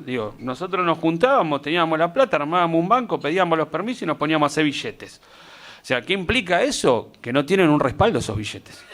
¿No? Hoy nos vamos a casa, tenemos la maquinita vos y yo y fabricamos $1 millón de pesos y salimos a gastarlo. Y que Dios te ayude. Por eso que Juárez Celman quita la paridad cambiaria, ¿no? Exactamente, claro. Eso, y porque lleva adelante una política monetaria en la cual ese libre mercado hace que toda esa emisión y todos los préstamos que se pedían se jueguen en la bolsa. O sea, porque ese es el otro tema. Porque la cuestión no es solo... Porque uno no puede decir que endeudarse está mal. Porque no es real que endeudarse está mal. Endeudarse está mal en los términos que hablábamos recién, de que pido 1, me llegan 500, usamos 20, el resto no sabemos quién se los queda. Ahora, ¿cuál es el gran problema? que nosotros nos seguimos endeudando con Inglaterra. Y a vos te van a decir que hubo un montón de inversión de capital. Sí, hubo inversión de capital en infraestructura, en servicios y en ferrocarriles. ¿Pero en qué infraestructura, en qué servicios y en qué ferrocarriles? En todo lo que sirviera nada más para que la Argentina fuera el granero del mundo, ¿no? Lo que hablábamos recién de los trenes, más sumémosle la infraestructura para armar mejor el puerto y todo, para poder sacar las materias primas, y los servicios urbanos para la ciudad, que justamente cumplía el rol de estar alrededor del puerto y sacar todas nuestras materias primas. O sea, básicamente toda esa gran inversión es para llevarse nuestra riqueza. Y toda esa inversión se hace generando deuda externa. Si vamos a un paralelismo, no me acuerdo si en 1961 o el 63 el discurso del Che Guevara, el Che, cuando los yanquis plantean los préstamos a Latinoamérica, hace un discurso en la OEA, no les quiero mentir si es 1961 o 1963, en que plantea lo mismo. Estos tipos nos están prestando plata, pero para que hagamos aeropuertos, para llevarse nuestras cosas. No nos están dando la plata para las escuelas, no nos dan la plata para los hospitales, no nos dan la plata para hacer el puente que nosotros queremos, no, nos dan la plata para hacer el puente por el que cruza el camión que lleva las materias primas nuestras al avión, el avión ese que se va a Chicago, a Detroit, a Europa o a donde vos quieras.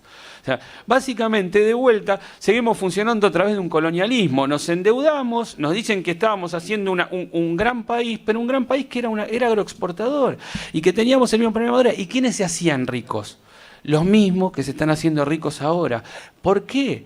Porque suelta el libre cambio, como dice el amigo, se devalúa un montón la moneda, pero ¿qué le pasaba a estas 10 familias del campo? Ellos los sueldos los pagaban en pesos argentinos. Y encima tenían la maquinita de fabricar moneda, porque Juárez Selman los dejó emitir moneda. ¿Cómo cobraban ellos? Ellos cobraban en oro. Es lo que pasa hoy, ¿no? Digo, te pago un sueldo en pesos, pero yo mando soja afuera y la soja me viene en dólares a mí. Cuanto más sigamos devaluando el dólar y depreciando la moneda argentina, más ricos se van a hacer los señores que están sentados arriba de la soja. La historia acá fue exactamente la misma. ¿Hasta cuándo? 1890. Se genera una crisis. ¿Por qué se genera una crisis? Por esto, por la patria financiera. Porque se empiezan a quebrar los bancos, porque estos bancos que emitían moneda no tenían cómo responder a la moneda, porque toda la plata que se le daba a la Argentina no se invertía en industria ni en nada. La iban y la jugaban en la bolsa, lo que nosotros conocemos como la bicicleta financiera. Miren cuánto tiempo tiene. Esa crisis económica lleva a que la gente se empiece a replantear el modelo, y esa crisis económica lleva a que también empiecen a verse las situaciones de corrupción. Entonces esas situaciones de corrupción llevan a que claramente la gente empiece a ver mal a un gobierno al que se lo veía bien, porque se lo veía como los hombres que habían construido la patria, los hombres que habían hecho los trenes, los hombres que habían dado trabajo. O sea, se genera toda esta crisis encima se genera en el medio de toda una situación que era, ¿qué se necesitaba para que la Argentina pudiera exportar? ¿Qué le faltaba a la Argentina? Plata y gente. La Argentina era un país despoblado. La plata, el capital, ya vimos de dónde venía. Venía de los ingleses. ¿Por qué? Porque querían que les mandemos todas las cosas. ¿De dónde venía la gente? De una política de inmigración. El problema, que ya lo debemos haber escuchado más de una vez, que le pifiaron con la política de inmigración. Porque ellos esperaban que vinieran suecos, nórdicos, ingleses. Un pensamiento totalmente ridículo, porque ya sabemos que el tipo que está en un país que funciona bien y le está yendo bien, ¿por qué se va a subir un barco y se va a ir al otro lado del mundo? Y no estamos hablando del siglo XXI, que nosotros sabemos qué pasa del otro lado del mundo. ¿Quiénes vinieron? Los tanos muertos de hambre, los gallegos muertos de hambre, los portugueses muertos de hambre, los judíos perseguidos. Digo, un pueblo que siempre a lo largo, porque no lo miremos solo el nazismo, siempre ha tenido problemas de persecución y ni hablar en Alemania. Digo, el movimiento pangermánico y de raza superior es muy previo a la aparición del Tercer Reich, del Führer. En toda esta cuestión se genera esa crisis de 1890. Tengamos en cuenta que hacia el año 1874 más o menos los ingleses ya habían invertido en el país 75 millones de libras en trenes, bla, bla, bla, bla.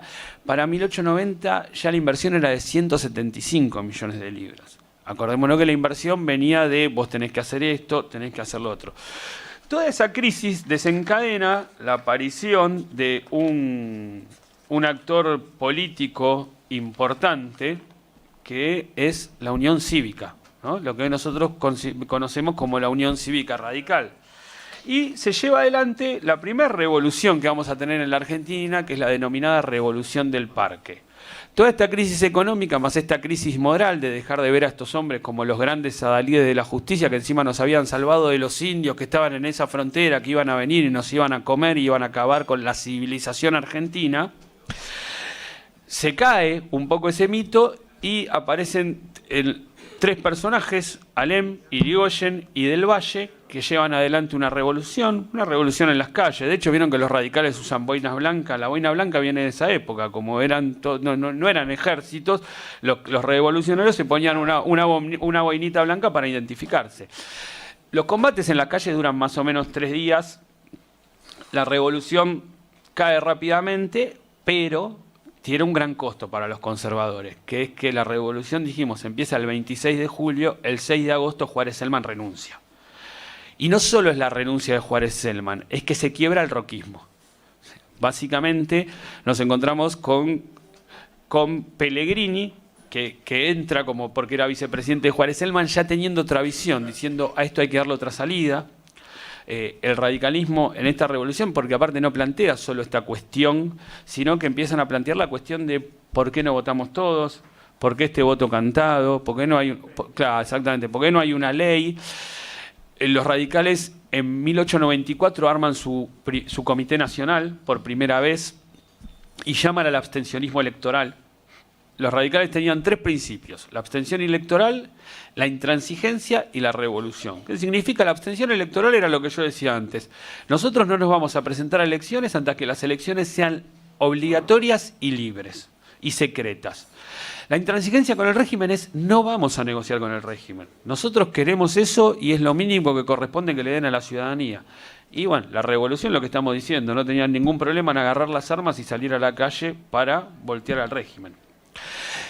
Hay una nueva revolución, en 1893, empieza el 7 de agosto. Una revolución media rara, porque los radicales van partidos a esa revolución. Esa revolución la hace solo Leandro Alem, Irigoyen no participa. Irigoyen no participa, ahí ya había nacido un partido, el Partido Socialista, de la mano de Juan B. Justo, pero que tampoco no se la jugó mucho los socialistas en esa revolución. Arman una pequeña marcha con los sindicalistas, pero le piden permiso al gobierno para hacer esa marcha. Una cosa muy graciosa, ¿no? Mientras los otros estaban matando a tiros en la calle, los tipos van y piden permiso para hacer una marcha. Es genial, el concepto es genial. Es que el concepto es genial, ¿no? Digo, acá se están matando a tiros, pero viene Moyano y dice, no, Mauricio, nosotros podemos. Imagínate el 20 de diciembre del 2001, ¿viste? Moyano diciendo, no, pero nosotros queremos marchar al Parque Lezama. ¿Nos deja, presidente? Pero escúchame. Bueno, pero así las cosas. ¿Qué pasó? Que pese a que pidieron permiso, en esa marcha murieron un montón de obreros y un montón de militantes socialistas, lo cual empezó a generar un clima complicado. El radicalismo se pone un poco más, después de esa revolución, que también la logran frenar, se pone, digamos, un poco más intransigente. Digamos que las riendas del radicalismo las agarra Irigoyen. Esto lleva al famoso suicidio de Alem, que era su tío. Ustedes esa historia la deben recordar. Es muy interesante. Vieron que Alem se pega un tiro en un carruaje. Esto es un consejo. Hay un lugar en en Sarmiento y Libertad, el Club del Progreso, no sé si lo conocen. Y Uruguay. Si vos entras al Club del Progreso, porque ¿a dónde estaba yendo Alem? Atrás en Perón está la sede de la masonería argentina. Alem estaba yendo a la masonería cuando toma conciencia en una charla, vaya uno a saber con quién, de la traición de su sobrino, y se pega un tiro en ese carruaje. Lo quieren hacer llegar a la sede de la masonería para ver si lo logran salvar, y en el medio les queda el Club del Progreso, que también era de la masonería. Bueno, si ustedes entran al Club del Progreso, apenas entran, a la derecha van a ver una mesa con un cordón manchada. Esa mancha es la sangre de Alem. Esas cosas que tiene la Argentina, que son, o los museos, que ni es un museo, es un bar, que son maravillosas. Vos entrás al Club del Progreso y te encontrás con una mesa, o sea, que en donde trataron de reanimar a Leandro Alem, allá por 1896. Pero bueno, al margen del anecdotario, después, nada, el radicalismo lleva adelante otra revolución, ¿sí? Allá por 1905, Esto sigue aumentando esa interna que tenía el roquismo y es cuando empieza realmente a cobrar forma la idea de bueno, que esto había que modificarlo, que esto ya no se sostenía. Esta modificación desencadena con la ley Sáenz Peña, o sea, ley Sáenz Peña que bueno, primero lleva un par de elecciones secretas y obligatorias, pero que el gobierno nacional termina anulando, o sea, hasta que se llega no me acuerdo la fecha, bueno, pero se llega a la elección de Irigoyen el 2 de abril de 1916, es la primera elección con voto secreto y obligatorio que se convalida, porque hubo antes elecciones, les repito, en la provincia de Buenos Aires ya había ganado el radicalismo, en 1914 una elección y esa elección, la verdad no les quiero mentir porque no lo recuerdo, le encontraron el vericueto para anularla. En un sistema igual distinto, en un sistema más parecido, ¿vieron al que tienen los gringos en las primarias? Que uno normalmente no lo entiende, de que votan, pero en realidad lo que están votando son delegados para una elección indirecta. Bueno, básicamente lo que se hizo es eso, o sea, ese era el primer sistema. De hecho, el Irigoyen consigue 152 delegados, que era más o menos lo justo para ser nombrado presidente. Por eso Irigoyen gana la elección, pero tarda, o sea, el 2 de abril la gana y recién el 20 de julio es como que es ganador y se lo considera presidente. ¿Por qué? Porque estaban los votos de los socialistas y de los demócratas cristianos de Lisandro de la Torre, que tenían sus delegados y que no se sabía para dónde iban a jugar. Básicamente había mucha presión del régimen para que jugaran para ellos y eso hubiese sido, la verdad, que un golpe bastante complicado porque el radicalismo había logrado conseguir la ley, había logrado ganar la elección, pero por el sistema indirecto de elección podría no haber ganado la elección. La realidad es que aparte los votos fueron muy justos. Irigoyen saca 370.000 votos contra 340.000 que sacan todas las otras fuerzas. Pero en todo este sistema de delegados hacía que fuera mucho menos la diferencia de los delegados. Sí. Vuelvo para atrás. Vos decís que Alem se mata por la traición de Irigoyen. ¿En qué sentido? Y en el sentido, primero, que en la revolución de 1893 Irigoyen decide no acompañarlo a Alem. Decide no acompañarlo básicamente porque empiezan a tener una discusión hacia adentro del Partido Radical y es por lo mismo que no acompañan las otras fuerzas, que estaban quienes decían que en realidad lo que estaba llevando adelante Alem era casi personal y era una cuestión de la búsqueda del poder y que no era la transformación del régimen. O sea, y aparte el radicalismo tiene en ese nacimiento varias cuestiones con estos tres principios que nombramos al principio, valga la redundancia, de la intransigencia, la abstención y la revolución. Digo, uno los nombra ahora y parece, son tres palabritas, pero la verdad que son tres principios bastante fuertes y bastante violentos, ¿no? Digo, porque aparte Irigoyen en algún momento plantea el negociar con el régimen. No, nosotros somos intransigentes, con el régimen no se negocia. O sea, el radicalismo es intransigente. Ya no me estás respetando la intransigencia porque decís que tenés que negociar, que negociemos. La abstención sí la respetás, pero somos revolucionarios. O sea, el radicalismo nace de una revolución. Y Irigoyen no participa de esa revolución. Y no conforme con eso, después, un año después de esa revolución, se arma ese comité nacional, lo cual hace que el radicalismo empiece a funcionar como nosotros vemos hoy funcionar a los partidos, con los delegados, con los representantes, y ahí vamos a ver quién tiene el poder. Previo a eso, el radicalismo era un partido que había nacido de una revolución con un líder carismático, o dos si querés, en realidad era uno, que era Leandro Nialem, con su sobrino, que era otro líder que estaba empezando a crecer. Es muy complicado que vos le pidas a una persona que surge con esas ideas y que avanza con esas ideas que no entienda que lo otro de democratizar el partido, si querés, no es una traición. Si a eso le sumás el no me acompañaste en la revolución, me dejaste solo, o sea, te fuiste con los tibios, porque me la imagino hasta el diablo, te fuiste con los tibios de los socialistas que le iban a pedir permiso al presidente para hacer una marcha, mientras nosotros estábamos en la Plaza de Mayo tirándonos tiros directamente. Después me querés democratizar el partido, porque me armás un comité nacional, me buscás elecciones. Eso lleva a que Alem sienta que Irigoyen lo está traicionando, que sienta que está negociando con el régimen, cuando el radicalismo nace, que era lo que le decía al compañero cuando te decía lo de Ilia, te decía, bueno, la verdad que como radical y con esos principios, dice, flaco, si hay un partido proscripto, o sea, si vos realmente tenés esos principios radicales, te tenés que abstener. Digo, porque nosotros estamos acostumbrados a que los principios se venden y se cambian, pero la verdad que normalmente más en estos últimos 20 años, si querés, pero la lógica indica que vos tenés que seguir los principios de un partido, si no, no formás parte de ese partido. Irigoyen, la realidad es que se corre, se abre, y eso lleva al suicidio de Alem. No, por favor. Y eso, pero bueno, nada. 2 de abril, las elecciones de la Unión Cívica, que gana la Unión Cívica Radical, 2 de abril de 1916. Sí. ¿Cómo? Claro, gana y recién lo nombran presidente el 20 de julio por lo que les explicaba de esta cosa que era una democracia medio indirecta, que se elegían delegados. No es como ahora que el que más votos tiene gana. Muy similar les decía, si ustedes, les digo las elecciones norteamericanas, porque capaz que, aunque no les interese mucho, ahora se están enterando, porque no las elecciones, las primarias, donde los partidos en Gringolandia eligen a sus candidatos. Vio que ellos nunca hablan de votos, hablan de delegados. No sé si lo vieron, que Hillary Clinton tiene 1.390 delegados, tiene que llegar a... Bueno, era más o menos así el sistema, que es una democracia indirecta. Lo bueno de reflejar esto que, claro, el 2 de abril fue Malvinas. Sí. ¿Viste cómo pará? Y el 26 de julio, que fue la Revolución del Parque, fue el desembarco del Moncada en Cuba, que es el famoso movimiento 26 de julio, y Eva. Muerte de Eva, claro. ¿Viste que cómo se... Ay, naciste vos.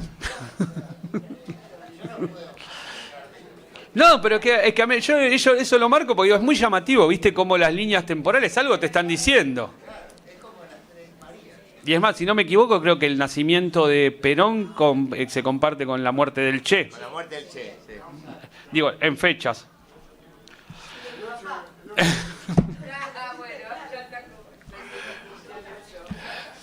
Bueno, hasta acá llegamos, hasta 1916, hasta acá llegamos. ¿Dudas? ¿Algo que comentar?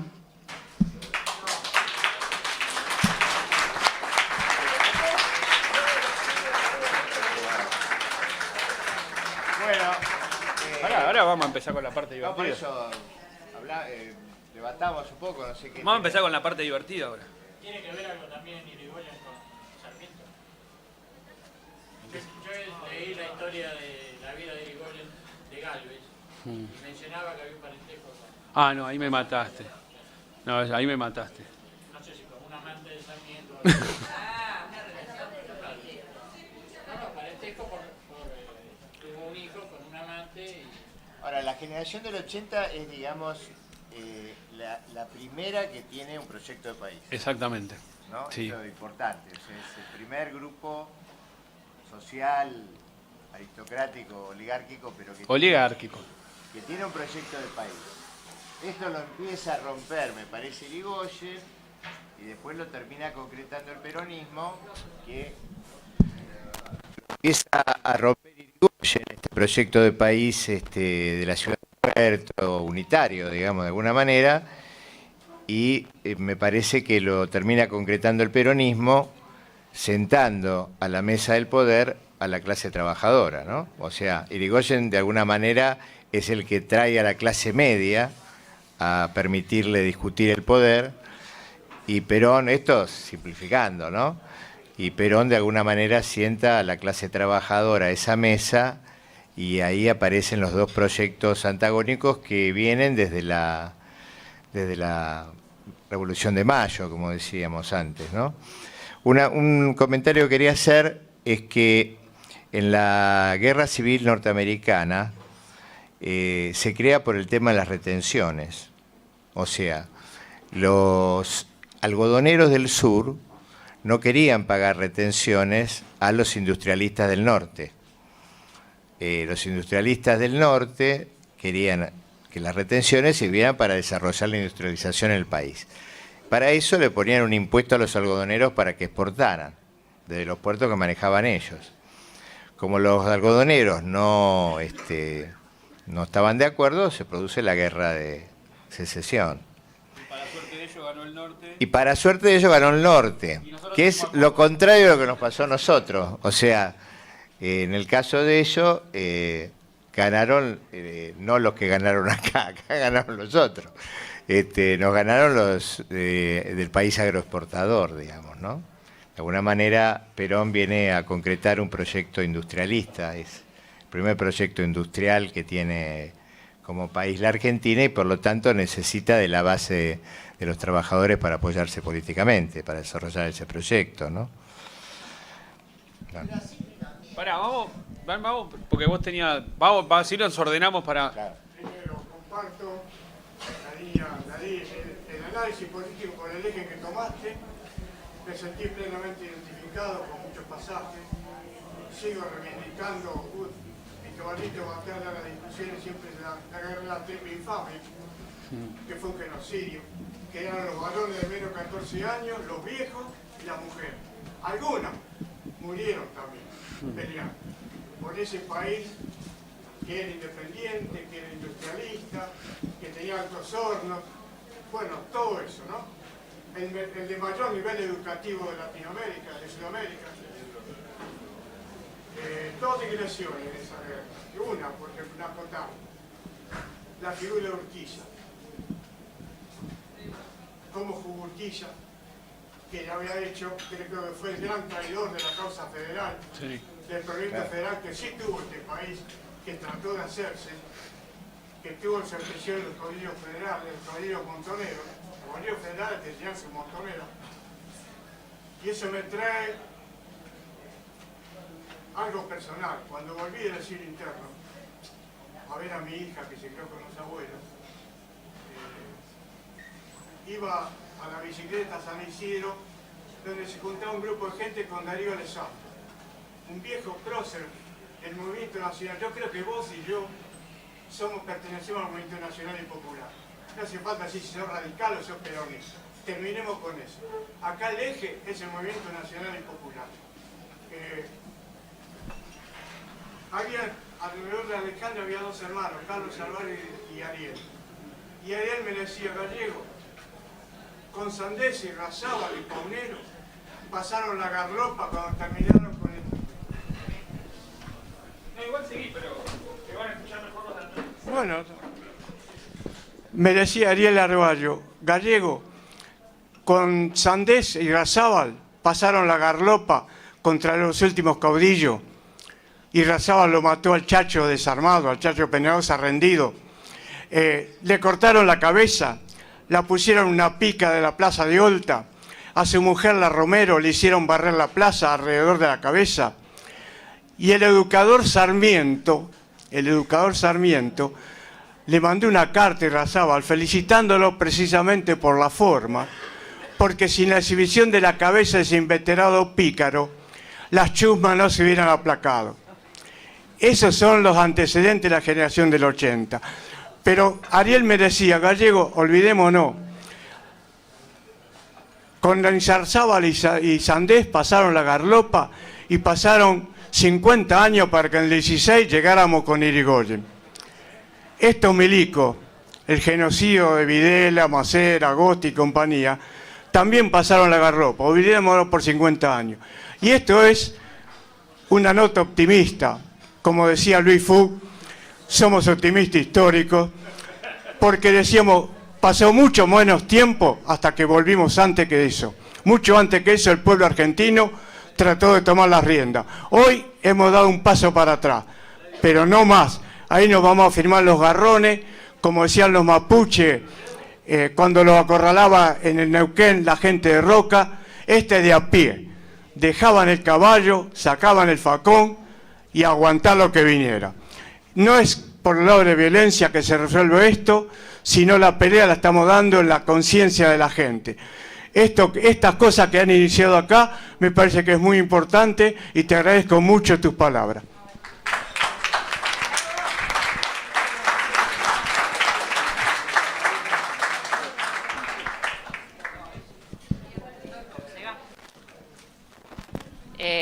Te quería preguntar, Gonzalo, la repartición de tierras de la campaña del desierto, la mal llamada campaña del desierto, los 12, 15 o 20 apellidos que se repartieron las tierras, ¿eran argentinos? Porque muchos de esos negocios se hicieron en Inglaterra, en realidad. Digamos, esos pagarés que aparecían de que se daban las hectáreas se hicieron allá.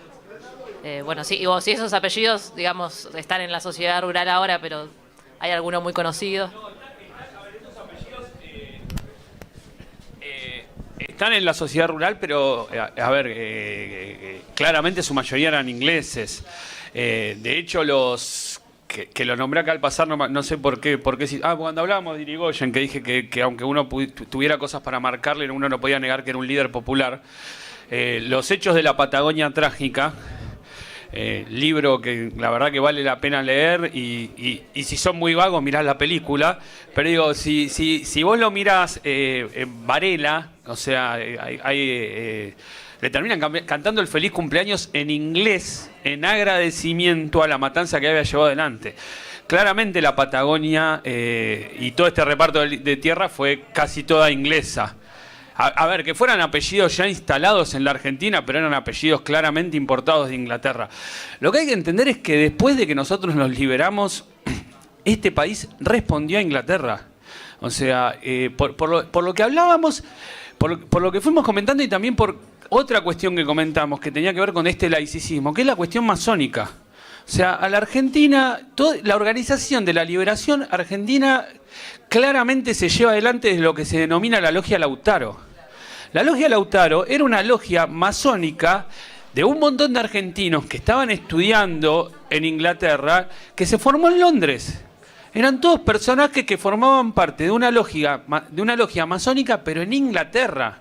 Y que vienen acá y empiezan a llegar acá con ese objetivo. O sea, ese objetivo estaba totalmente claro. Digo, que después la historia nos los cuente de una u otra manera, que el pueblo no estuviera enterado. Pero estos son una sucesión de hechos que se fueron armando, que tuvieron un apoyo. Y acá ya, si querés, una barbaridad de opinión personal. Y los piratas de los ingleses, ¿en qué mundo iban a apoyar a un pueblo para liberarse si no era por conveniencia propia? O sea, no, digo, no, a ver, no, es como, pensar que los ingleses te van a ayudar porque son buenos es como el presidente que tenemos ahora pensando que los empresarios no van a echar gente porque se lo pedís por favor. Me parece que estamos en el mismo nivel de ridiculez.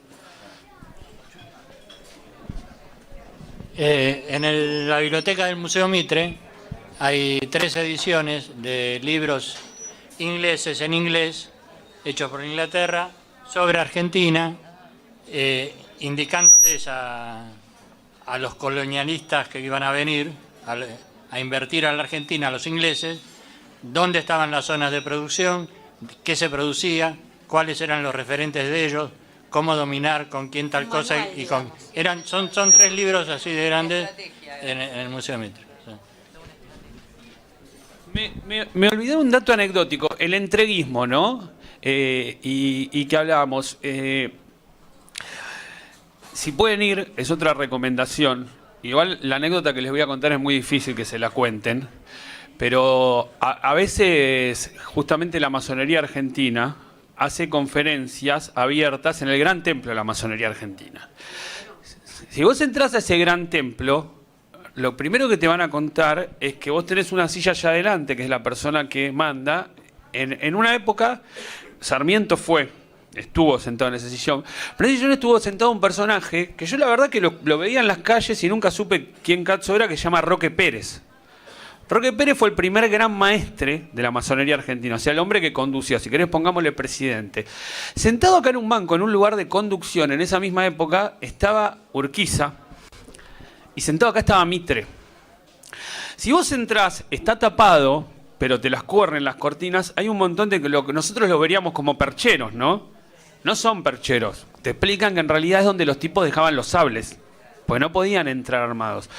Y un historiador que conocí ahí, que una vez que fui a hacer una visita, nos contaba que en ese salón, y después de dejar las armas, se definió en gran parte la batalla de Pavón. Cuando les dijo que no podían... Es como el Martín Fierro cuando dice que los hermanos sean unidos porque esa es la ley primera. O sea, yo no quiero decepcionar a nadie, pero José Hernández no habla de los hermanos argentinos. Habla de la interna que tienen los hermanos masones. O sea, y en este caso, Roque Pérez los agarra y les dice que ellos representan a 2 facciones, pero tienen que entender que ellos responden a algo y juramentaron por algo que está por arriba. Así que tienen que encontrar la forma de solucionar esto sin derramar más sangre de hermanos. De vuelta, los hermanos no eran argentinos, era la hermandad entre ellos.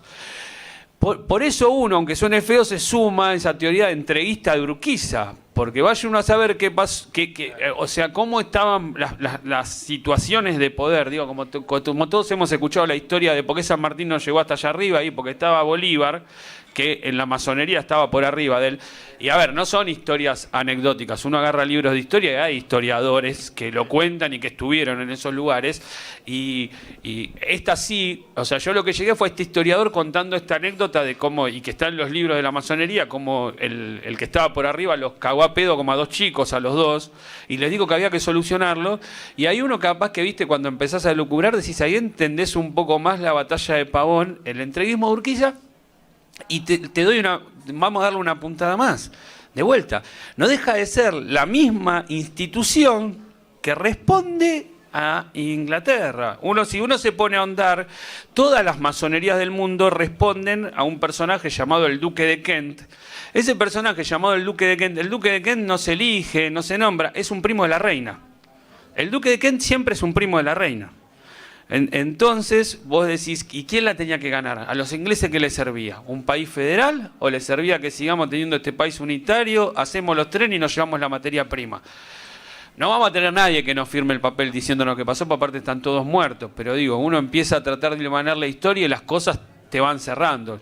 Se lo quería dejar como anécdota, porque la verdad que me lo acordé justo ahora que estabas hablando de esto. ¿El templo este? Perón y Libertad. Sí. Sí, y esas cosas igual sí puedes acceder, porque una vez que fallecen te revelan la identidad de quienes fueron masones. Eso, sí. Están todos los símbolos en su... Exactamente. Pero sí, eso sí, porque aparte vos, de hecho cuando vas ellos tienen una biblioteca antes de que entres a la parte que está prohibida, a la que podés acceder. Y tienen un, si querés llamarlo un diccionario de masones célebres, que como ellos, una vez que el tipo murió, lo dicen sin ningún problema. Entonces vos podés acceder a eso. Es muy interesante porque lo empezás a buscar y empezás a cerrar relaciones que no te cierran por ningún lado, ¿entendés? Este era. En esa época eran muchos menos, entonces decís, se veían estos tipos, entonces te empiezan a contar, pero estos tipos se mataban, pero se veían una vez por semana. Bueno, digo, ni hablar que es muy llamativo la de vos decir, esto es un perchero, no, acá dejaban las espadas porque ahí adentro no se podían tocar. Pero sí, José Hernández era, y si vos buscás los libros que tienen que ver con la historiografía de ellos te cuentan eso, que en realidad los hermanos se han unido, tiene que ver con los problemas internos que tenían ellos. Sí, si buscás, tienen una página, si buscás hay momentos en los que se puede visitar. Masones hay en Brasil, muchísimos. ¿Estamos?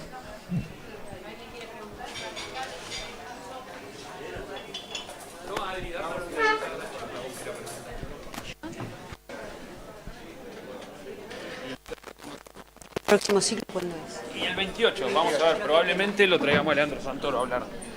Vamos a ver. Ya está. Bueno, ¿nadie más quiere hacer algún comentario, algún aporte? Yo quiero decir algo cortito sobre según Pepe Rosa, la muerte de Chacho Peñalosa. Que el Chacho Peñalosa avanzaba hacia la capital para pelear con Mitre. Y Mitre la sale al encuentro. Y el Chacho cuando sale de su choza, sube al caballo, agarra su lanza y marcha. Y todos los pobladores, se corre la voz, el Chacho salió, y se van agrupando. Él era así, era viejo y muy macho, y todos lo sabían. Y si el Chacho marchaba, tenían que ir con él. La cuestión que él parlamenta con Mitre y llegan a un acuerdo y se vuelve a su choza. Y quedan Sarmiento y Yarzábal. Y Sarmiento le ordena a Yarzábal que lo mate. Bueno, le ordena que lo busque y lo mate. Entonces Yarzábal se va a buscarlo, va a la zona y agarra a 10 gauchos y los pone en fila. Y le pregunta al primero dónde vive el Chacho. Y dice, yo no sé. Le pega un tiro en la cabeza.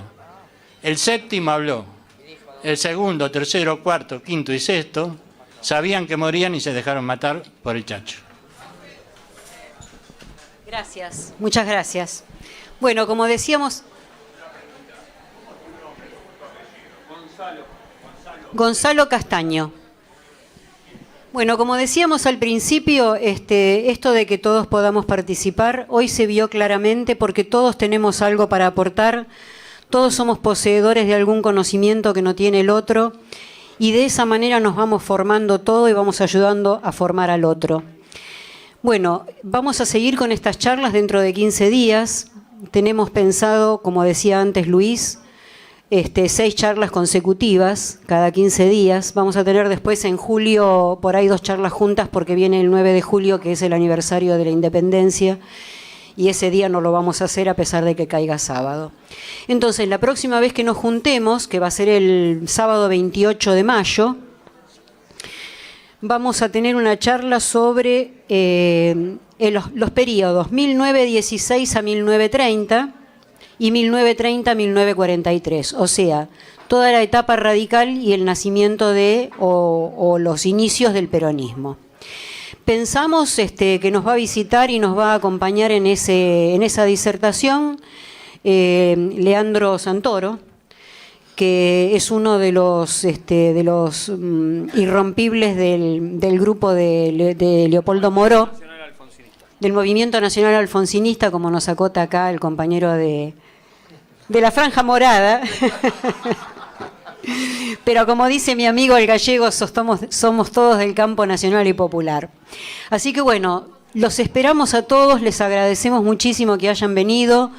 Convoquen, inviten, esperamos poder ser más, porque esto se necesita replicar una o más veces para que todos empecemos a trabajar un poco o mucho en función de la constitución de lo que Cristina en algún momento hace muy poco tiempo dijo de un frente ciudadano. Antes de que nos levantemos, quiero acotar, porque es algo que hemos conversado, digamos, en nuestro grupo de trabajo y por lo cual nosotros decidimos organizar estos talleres que llamamos de formación política, pero en realidad lo que queremos es concientización política, porque la idea es que lo que nosotros vamos conociendo a partir de esto que estamos refrescando entre todos, no solamente los que nos disertan, sino todos los participantes, que esto lo podamos replicar en las otras personas con las cuales nosotros tenemos contacto.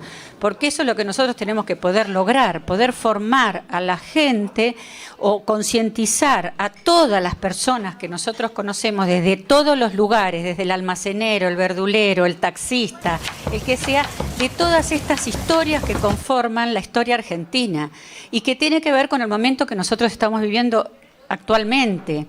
Y que me parece que es por ahí algo de lo que nosotros estuvimos vislumbrando, que es lo que nos faltó en la etapa anterior. Poder ser mucho más conscientes, cada uno de nosotros, de todo lo que nos iba pasando, de todo lo que nos pasó y de todo lo que tiene que pasar, como para hacer que todos tengamos conciencia que este movimiento popular, nacional y popular, lo tenemos que construir entre todos. No es que alguien de arriba nos lo tiene que decir lo que tenemos que hacer, sino que nosotros mismos tenemos que ser protagonistas y desde abajo hacer que esto se vaya conociendo y tomando conciencia de la importancia que cada uno tiene para actuar en el lugar que le toca. No el dirigente solamente, sino los que estamos trabajando en la base. Digo, exactamente. Por eso digo que es muy importante, porque nosotros la idea nuestra no es hacer, digamos, una escuela de cuadros, sino que lo que nosotros queremos en realidad, y nos planteamos empezar por acá, pero lo que queremos es que se trabaje desde abajo, porque es nuestra misión en este momento. No sé, lo vamos a recordar seguramente en todas las charlas para que podamos seguir como incorporando este concepto que me parece que es importantísimo, sobre todo para muchos de nosotros que hemos sido militantes de hace tantos años y que venimos desde antes de los 70 trabajando duro y parejo con todos los que hemos podido contactar. Así que ahora seguiremos en esta lucha y bueno, y hasta siempre. Bueno.